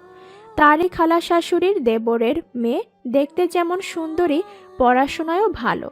আর সবচেয়ে বড় কথা, মেয়েটা নাকি নিজেই বলেছে শরৎকে তার পছন্দ। মায়ের চাপাচাপিতে ভ্রু কুঞ্চিত করে কিছু সময় বসে থেকে সে উঠে পড়ল। তার পক্ষে এখন বিয়ে করা সম্ভব নয়, এটাই শেষ কথা। রেগে গেল জয়তুন ছেলের কথা শুনে, কিন্তু ছেলে সেদিকে পাত্তা না দিয়ে বেরিয়ে গেল। মন কাননে এখনই আর ফুল ফুটবে না, আগেই জেনেছে শরৎ। তার আরও সময় চাই স্বার্থপর মানুষটাকে মন থেকে মুছে ফেলতে। কয়েকদিন আগেই দেখা হয়েছিল তার অলির সাথে। বাজারের মোড়ে বাস থেকে নেমে অটো ধরেছিল। অকস্মাৎ চোখের সামনে তাকে দেখে থমকে গিয়েছিল শরৎ কিছু সময়ের জন্য। ফর্সা মেয়েটা আগের চেয়ে কালো হয়েছে। মায়াবী চোখ দুটোই বিষণ্ণতা আর নিম্নাংশে তাকাতেই দেখতে পেয়েছিল মেয়েটির সর্বোচ্চ সুখের সময়ে আছে এখন। ফোলা পেটে প্রকাশ পাচ্ছিল তার অনাগত সন্তানের সংবাদ। অলি যদি সুখী হয়ে থাকে তাতে শরৎ অসুখী নয়, শুধু তার দুঃখ হয় মেয়েটাকে সে আজীবন নিজের পাশে চেয়েছে, অথচ সে আজীবনের জন্য অন্য কারো হয়ে গেছে। আলতার চুল খুব ঘন আর অতিরিক্ত কোকড়া হওয়ায় 10 মিনিটে খুব একটা সোজা করা গেল না। এটা অবশ্য আলতায় যেন হাঁপ ছেড়ে বাঁচল। যেভাবে দুজন মিলে তার চুলের পেছনে পড়েছিল তাতে মনে হচ্ছিল যে কোনো মুহূর্তেই মাথাটা আলাদা করে দিবে তার। অবশেষে তিনজনেই ঘর ছেড়ে বের হলো। শিশির তখন বাইরে বাগানের পাশে ছায়ায় দাঁড়িয়ে বিরক্তি নিয়ে ফোন স্ক্রল করছিল। একসাথে আলতাদের বের হতে দেখে ভ্রু কুঁচকে কয়েক সেকেন্ড তাকিয়ে বলল, রং ঢং শেষ হয়েছে? এমনি কও কে মামা, তোমার কি নায়িকা পছন্দ হয় নাই? মুখ বাঁকিয়ে বলল অনু। আলতার খুব লজ্জা করছিল শিশিরের সামনে এসে। অনুর মুখের কথা শুনে তার মন খারাপ হয়ে গেছে। সাথে সাথে সে সোহা আর শিশিরের দিকেও তাকাচ্ছে। শিশির নিশ্চয়ই এখন সোহাকে দেখে খুব খুশি হয়েছে, সেজেছে বলে। সত্যি শিশির গভীর মনোযোগ দিয়ে তাকিয়ে দেখছিল সামনের দিকে। আলতার পাশেই সোহা, তার পাশেই অনু। আলতার মনে হলো শিশির বুঝি সোহাকেই দেখছে। এ মুহূর্তে তার আর একটুও ভালো লাগছে না এখানে থাকতে, কিন্তু উপায় নেই ফিরে যাওয়ার। অনু তাড়া দিয়ে সে গাড়িতে ওঠে ড্রাইভিং সিটে বসল। শিশিরও গিয়ে অনুর পাশে বসতে চাইলে অনু ইশারা করলো পেছনে গিয়ে বসতে। ততক্ষণে সোহা পেছনে বসে পড়েছে। আলতার হঠাৎ কান্না পেয়ে গেল কেন, কিন্তু না, এখানে কিছুতেই কান্না করা যাবে না। শিশির অনুর কথা না শুনে বলল, এই তুই চুপ থাক, গাড়িতে মন দে। বলেই শিশির পেছনের দিকে আরেক দরজা খুলে আলতাকে বলল, ওঠ। আলতা কিছু না বলে উঠে বসলো। শিশিরও সামনে বসলো। গাড়ি চলছে আহসান মঞ্জিলের উদ্দেশ্যে। শিশির হঠাৎ গাড়ির সামনের ছোট্ট আয়নাটা একটু কাত করে দিল। আলতা খেয়াল করেছে তা, আর তার মনে হলো আয়নাটা বুঝি সোহাকে দেখার জন্যই অমন করে দিল শিশির ভাই। প্রায় 1 ঘন্টা পর যখন তারা এসে পৌঁছলো, তখন আগে থেকেই 2 বন্ধু উপস্থিত ছিল। তারা টিকিটও কেটে রেখেছে, শুধু বন্ধুদের আসার অপেক্ষায়। সবাই গাড়ি থেকে নামতেই শিশির আলতার কাছে এসে বলল, জানিস এই মহলটার নাম কি? আলতা মাথা নেড়ে জবাব দিল, না। পুরোনো আমলের নবাবদের বাড়ি আহসান মঞ্জিল। এখন অবশ্য এটা বাংলাদেশের জাতীয় জাদুঘরের একটা শাখা। আলতার সামনে তাকিয়ে দেখল বিশাল প্রাসাদটি। আহসান মঞ্জিল নামটা সে অনেকবার শুনেছে এবং সাধারণ জ্ঞান বইয়ের হয়তো পড়েছিল, কিন্তু কখনো এমন ঐতিহাসিক কোনো প্রাসাদ দেখার সুযোগ হবে ভাবতে পারেনি। শুক্রবার বলেই হয়তো আজ খুব ভিড়, তবে এখানে বেশিরভাগই কলেজ ভার্সিটি পড়ুয়া মনে হচ্ছে। আলতাকে দাঁড়িয়ে থাকতে দেখে শিশির বলল, চল, ওরা ভেতরে ঢুকে গেছে। টিকিট দেখিয়ে শিশির আলতাও ভেতরে ঢুকলো। চারপাশে সবুজ মাঠ আর সামনে বিশাল প্রাসাদ। দেখতে ভালো লাগছে, আর শিশিরের পায়ে পা মিলিয়ে চলাটাও। বন্ধুরা সব আগেই সামনের মহলে ঢুকে গেছে। আলতাকে নিয়ে শিশিরও আগাচ্ছে সামনে। আজ কমলা রোদ চকচকে আর বড্ড তেজি। রোদ থেকে বাঁচতেই আলতা মাথায় তার লাল ওড়নাটা ঘোমটা টেনেছিল। সিঁড়ি বেয়ে সেও উপরের দিকে উঠতে যাচ্ছিল। হঠাৎই হাতে টান পড়ায় পিছু ফিরে চাইল সে। মাথার ঘোমটা পড়ে গেছে তার হাতের টানেই। রোদের আলোয় পিটপিট করে চাইল প্রথমে হাতের দিকে, তারপরই হাতটা ধরে রাখা মানুষটির দিকে। উজ্জ্বল শ্যামবর্ণা যুবকটির চোখ মুখ সূর্যকিরণে স্বর্ণরঙা লাগছে যেন। কিশোরী মন চোখের সামনে প্রিয় মানুষটাকে এরূপ দেখে হয়তো বিভ্রমে এক মুহূর্ত থমকে গেল। শরতের আকাশে ভেসে আসা শুভ্র মেঘের মতো হালকা অথচ কোমল হয়ে ছুঁয়ে দিতে চাইল আবেশে। গাল ভর্তি সদ্য বেড়ে ওঠা খোঁচা দাড়ি আর রৌদ্র তেজে ছোট হয়ে আসা চোখের দৃষ্টিতে নিজের মরণ যেন দেখতে পাচ্ছিল আলতা। শিশির এদিকে যাব না বলেই আলতাকে টেনে চলে গেল গ্যালারি সাইডে। দ্বিতীয় প্রাসাদের পেছন দিকে চিকন বাঁকানো লোহার সিঁড়িটা দেখিয়ে শিশির বলল, ছবি তুলবি? চল উপরে উঠে দাঁড়া, আমি তুলে দিচ্ছি। আলতা দেখলো সিঁড়িটা খুব চিকন, ওপরের অংশে একটুখানি জায়গা। সিঁড়িটা 1 তলার সমান উঁচু, কিন্তু তার ভয় লাগছে, সে উঠবে না। শিশির শুনল না, বলল, চল, আমি হাত ধরে নিয়ে যাই। শিশির খেয়াল করে দেখলো আশেপাশে কাউকে দেখা যায় কিনা। বন্ধুরা তো ভেতরে চলে গেছে আগেই। আশেপাশে দেখতেই চোখে পড়ল কাপল, আর তারা বিভিন্ন পোজে নিজেদের সেলফি তুলছিল। আলতাকে একটু অপেক্ষা কর বলেই সে জুটির দিকে ছুটে গিয়ে অনুরোধ করলো একটা ছবি তুলে দেওয়ার জন্য। ছেলেটি রাজি হতেই শিশির আলতার হাত ধরে নিয়ে সিঁড়ি বেয়ে উপরে উঠল। আলতাকে সামনে দাঁড় করাতেই শিশির পেছনের দিকে দাঁড়িয়ে ছেলেটিকে ইশারা করলো ক্লিক করতে। খুব একটা বাতাস নেই, তপ্ত প্রকৃতি, তবুও একটু উঁচুতে হওয়ায় যেন হালকা বাতাস এসে লাগছিল গায়ে। পাট করে রাখা চুলগুলো আলগোছে ডান গালে জায়গা করে নিল। শিশির ঘাড় বাঁকিয়ে দেখল সেটা। তার মনে হলো চুলগুলো সরিয়ে দেয়া দরকার। আলতা তো ভয়ে ভয়ে ঠিকঠাক নিঃশ্বাসটাই নিচ্ছে না। চোখ মুখ খিচিয়ে দাঁড়িয়ে আছে মেয়েটা। শিশির হাত উঠিয়ে চুল সরালো। শিশিরের ছোঁয়াতেই বুঝি আলতা শুভ্রা মুখের সেই কুঞ্চন আপনা আপনি সরল হয়ে এলো। বাতাসে তখন শিশিরের গায়ের মাতাল করা পারফিউমের সুবাস আলতাকে ভাসিয়ে নিচ্ছিল দূর কোনো বন পাহাড়ে। ভেজা বাতাসে বুনো ফুল দোলে, কিশোরী কন্যা তার চুলের বাঁধন খোলে। ও কন্যা এলিয়ে যদি দিবি তোর কেশ। আর কত আওড়াবে এই লাইনগুলো বলো তো? শৈলী আপা বিরক্তিতে কপাল কুঁচকে কথাটা বলল। সারাদিনের ঘোরাঘুরি শেষে হোস্টেলে ফিরেছে আলতা। ফেরার পর থেকেই ফোনের ওয়াল স্ক্রিনে তাকাচ্ছে আর গুনগুন করে গানের মতো করে গাইছে লাইনগুলো। শুধুমাত্র একবার বিড়বিড় করে শিশির এই লাইনগুলো বলেছিল তার পেছনে দাঁড়িয়ে। ওই যে চিকন আঁকাবাঁকা সিঁড়িটার মাথায় দাঁড়িয়ে ছবি তোলার সময় বাতাসে এলোমেলো হলো আলতার চুল। তখনই বলেছিল লাইনগুলো, কিন্তু আলতা নিজের স্মৃতিশক্তিতে অবাক হয়। মাত্র তো একবার বলেছে শিশির লাইনগুলো, অথচ তার একটুও ভুল হচ্ছে না গুনগুন করতে। প্রতিটা শব্দ সে ঠিকঠাক মনে করতে পারছে। আজ শিশির তাকে আরও একটা কথা শুনিয়েছে। শহুরে হাওয়া গায়ে লাগাতে চাইলে গায়ে আগুন ধরিয়ে দিব। সুন্দর চুলগুলোকে একদম সেমাই বানিয়ে ছেড়েছে। তোর মুখ ছিল না, তুই বারণ করতে পারিসনি? কথাগুলো রেগে নয়, কেমন যেন চিবিয়ে চিবিয়ে বলছিল শিশির ভাই। মনে হচ্ছিল চুলগুলো আলতার নয়, তার নিজেরই বুঝি সোজা করে ফেলেছে। এই কথাগুলো শোনার পর থেকে আলতা ফরফর করে উড়ছে প্রজাপতির মতো। শৈলী আপা দু চার কথা শুনিয়েই আবার বললেন, বয়সটা অল্প, এখন চোখের উপর রঙিন চশমা লেগেছে। যা দেখবে তাই ভালো লাগবে, যা শুনবে তাই আবেগময় মনে হবে।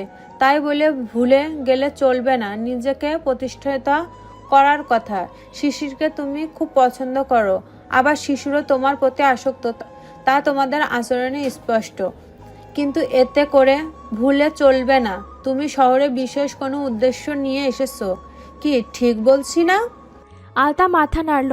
হ্যাঁ, সে বিশেষ উদ্দেশ্য নিয়েই এসেছে। মায়ের কাছ থেকে দূরে থাকা, যেন মা তার নতুন জীবনসঙ্গীকে সহজে মন থেকে মেনে নিতে পারে। মন দিয়ে পড়াশোনা করে নিজের জন্য কিছু করা, যেন বাবা মা কিংবা অন্য কারোর ওপর তাকে নির্ভরশীল না হতে হয়। আরও একটা উদ্দেশ্য আছে তার, আর তা হলো নিজের জন্য একটা বাসস্থানের ব্যবস্থা করা, যা করার জন্য হলেও তাকে শিক্ষিত হয়ে স্বাবলম্বী হতে হবে। ছোট মনেই তার অনেক ভাবনা। বাবার একটা নিজস্ব পরিবার আছে, সংসার আছে। সে চাইলেও সহজে সে সংসারে ঢুকে তাদের একজন হতে পারবে না। আর মায়ের কাছে থাকলে মা নিজের জন্য একটা ঘর, একটা সঙ্গী মানসিকভাবে মানতে পারবে না। তাই ঘুরে ফিরে তাকে সারা জীবন এই দুইজন, মানে তার আপন বলতে দুজন মানুষ, কখনোই তাকে পাশে রাখতে পারবেন না। না চাইতেও সে ওই দুইজনের সংসারে বাড়তি ঝামেলার মতো এক বস্তু। সত্যি আলতা আজকাল শিশিরকে ভাবতে গিয়ে বেশি বিভোর থাকে, যার ফলে তার পড়াশোনায়ও ঢিলেমি চলছে। শৈলী আপা গম্ভীর স্বভাবের হলেও তিনি শুরু থেকেই আলতাকে খুব সাপোর্ট করে আসছে। আলতা কৃতজ্ঞতার দৃষ্টিতে একবার তাকালো শৈলীর দিকে। নিজের লক্ষ্যে দৃঢ় থাকার জন্য হলেও তাকে শৈলী আপার কথাগুলো মাথায় রাখতে হবে। সে রাতে আর শিশিরকে নিয়ে ভাবনা নয়, বইয়ের পাতায় নিজেকে ডুবিয়ে রাখলো আলতা। রাতের ঘুমটাও তার ঠিকঠাক ধরা দিল না চোখে।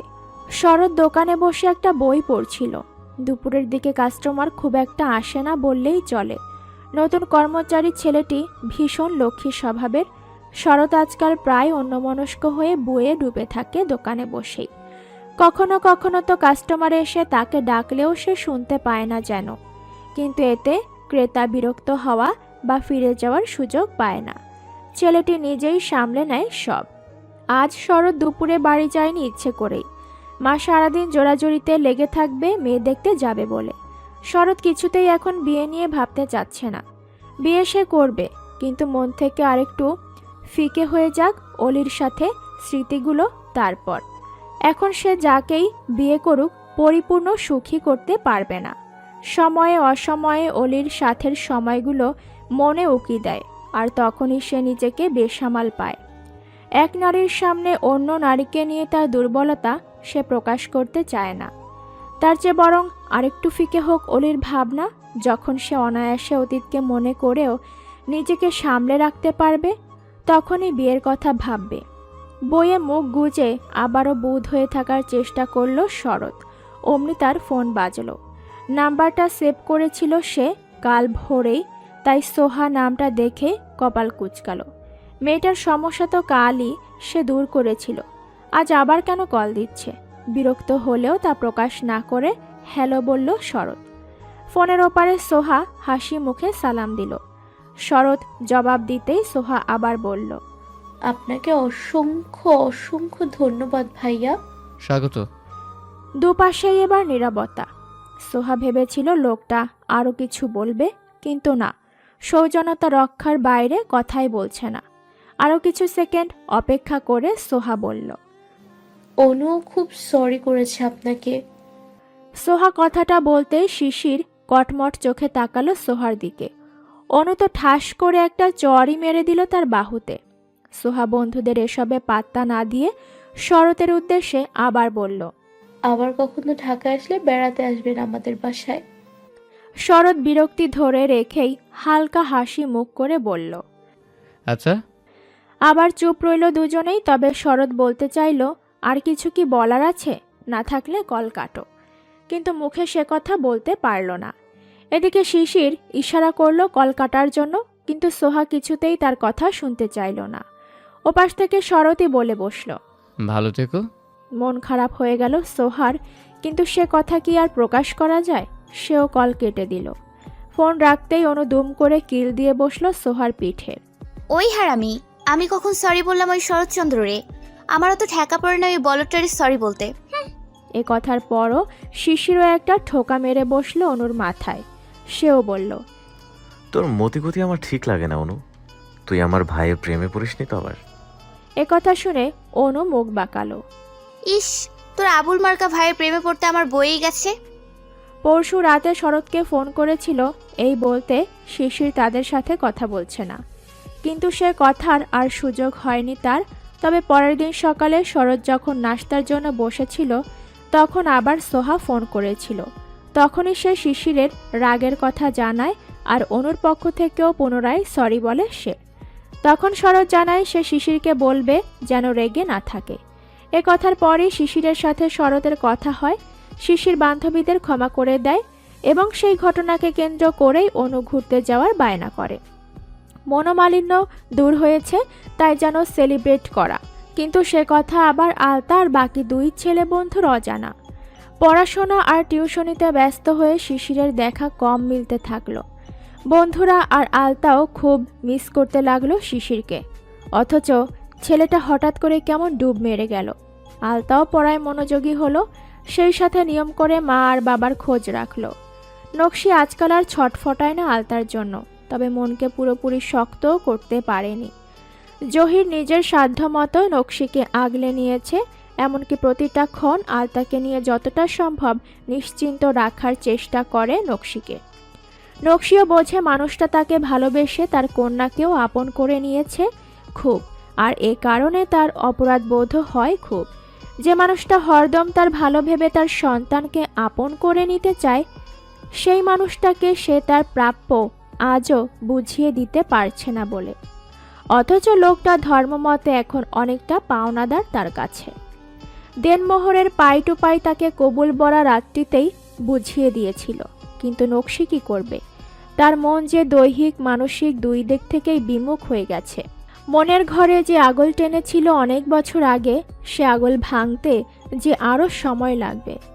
হয়তো এতটাও সময় লাগতো না, কিন্তু কয়েকদিন ধরে জহিরের এক চাচাতো বোন হঠাৎ করেই নকশিকে খুঁচিয়ে যাচ্ছে আলতার বিয়ে নিয়ে।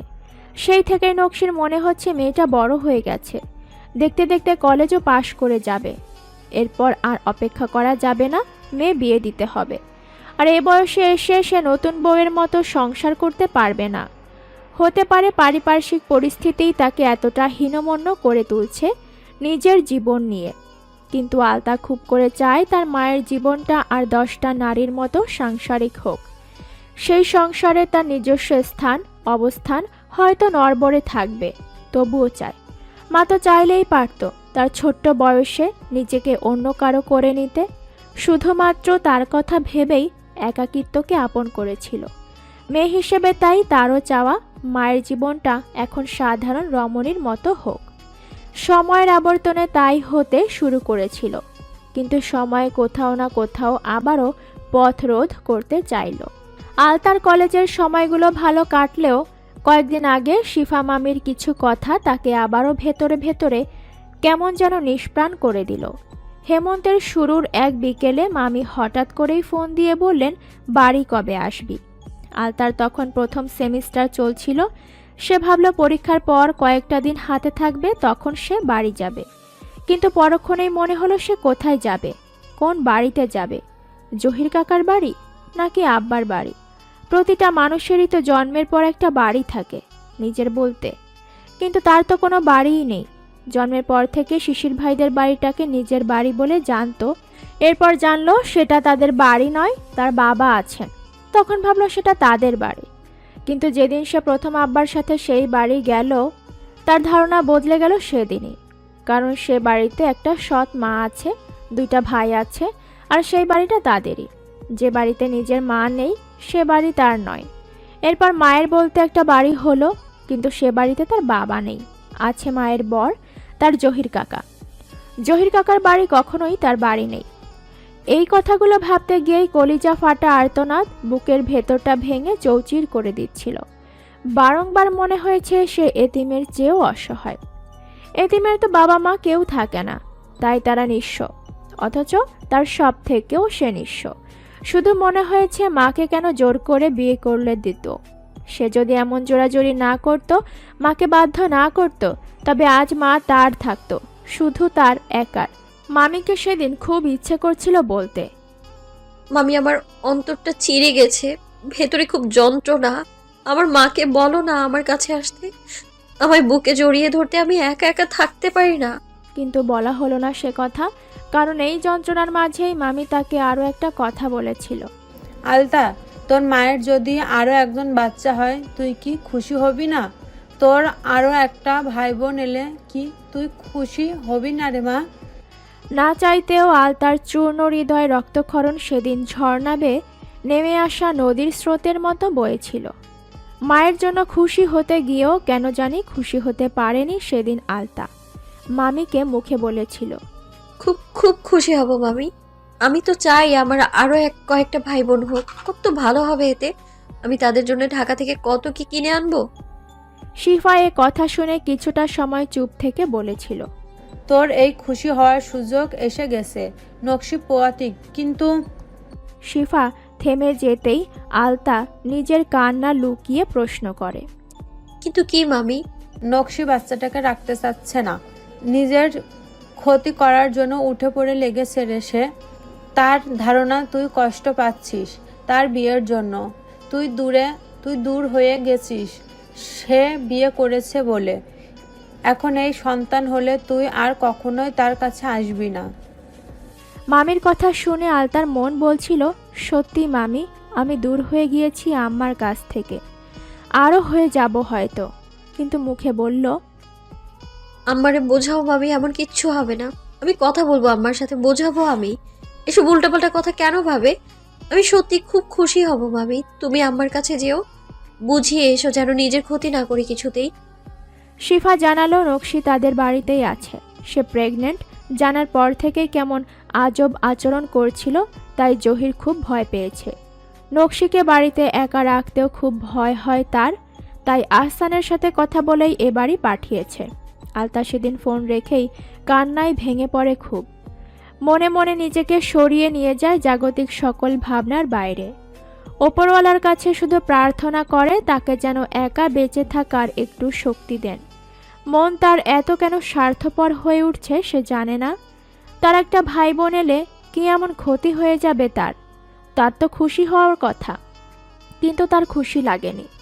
মনটা শুধু বলেছিল এ দুনিয়ায় সে আরও একা হয়ে যাবে, একদম একা। এ দুনিয়ার কোনো সম্পর্ক তার আপন রইবে না আর। হেমন্ত পেরিয়ে প্রকৃতি এখন কুয়াশায় মুড়িয়ে নিচ্ছে নিজেকে। শীত এসেছে, সেই সাথে এসেছে ঘাসের ডগায় মুক্ত রূপে শিশির বিন্দু। গাছের পাতারা সেই কবে থেকেই ঝরছে বাতাসের সাথে, নিয়ে আসছে হিমালয়ে হাড় কাঁপানো শীত। গায়ের চামড়া 70 পেরোনো বুড়ির মতোই কুচকে যেন রুক্ষতায় খসখসে হয়ে গেছে। নকশির আজকাল কোনো কাজই করতে ইচ্ছে হয় না, স্কুলেও আর যেতে ইচ্ছে হয় না তার। আলতার জন্য ভীষণ রকম মন কেমন করে। পেটের ওপর হাত রাখতেই মনে হয় মেয়েটাকে সে হারিয়ে ফেললো আজীবনের মতো। মাত্র কয়টা বছর সে তার মেয়েটাকে কাছে পেল, এই শেষ। আর কখনো তার মেয়ে তাকে ভালোবাসবে না।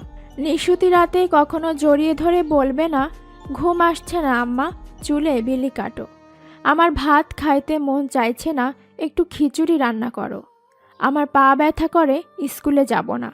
কখনো বলবে না, আর আমারে একটু ঘুরতে নিয়ে যাও। পেটে বাচ্চা এলো 3.5 মাস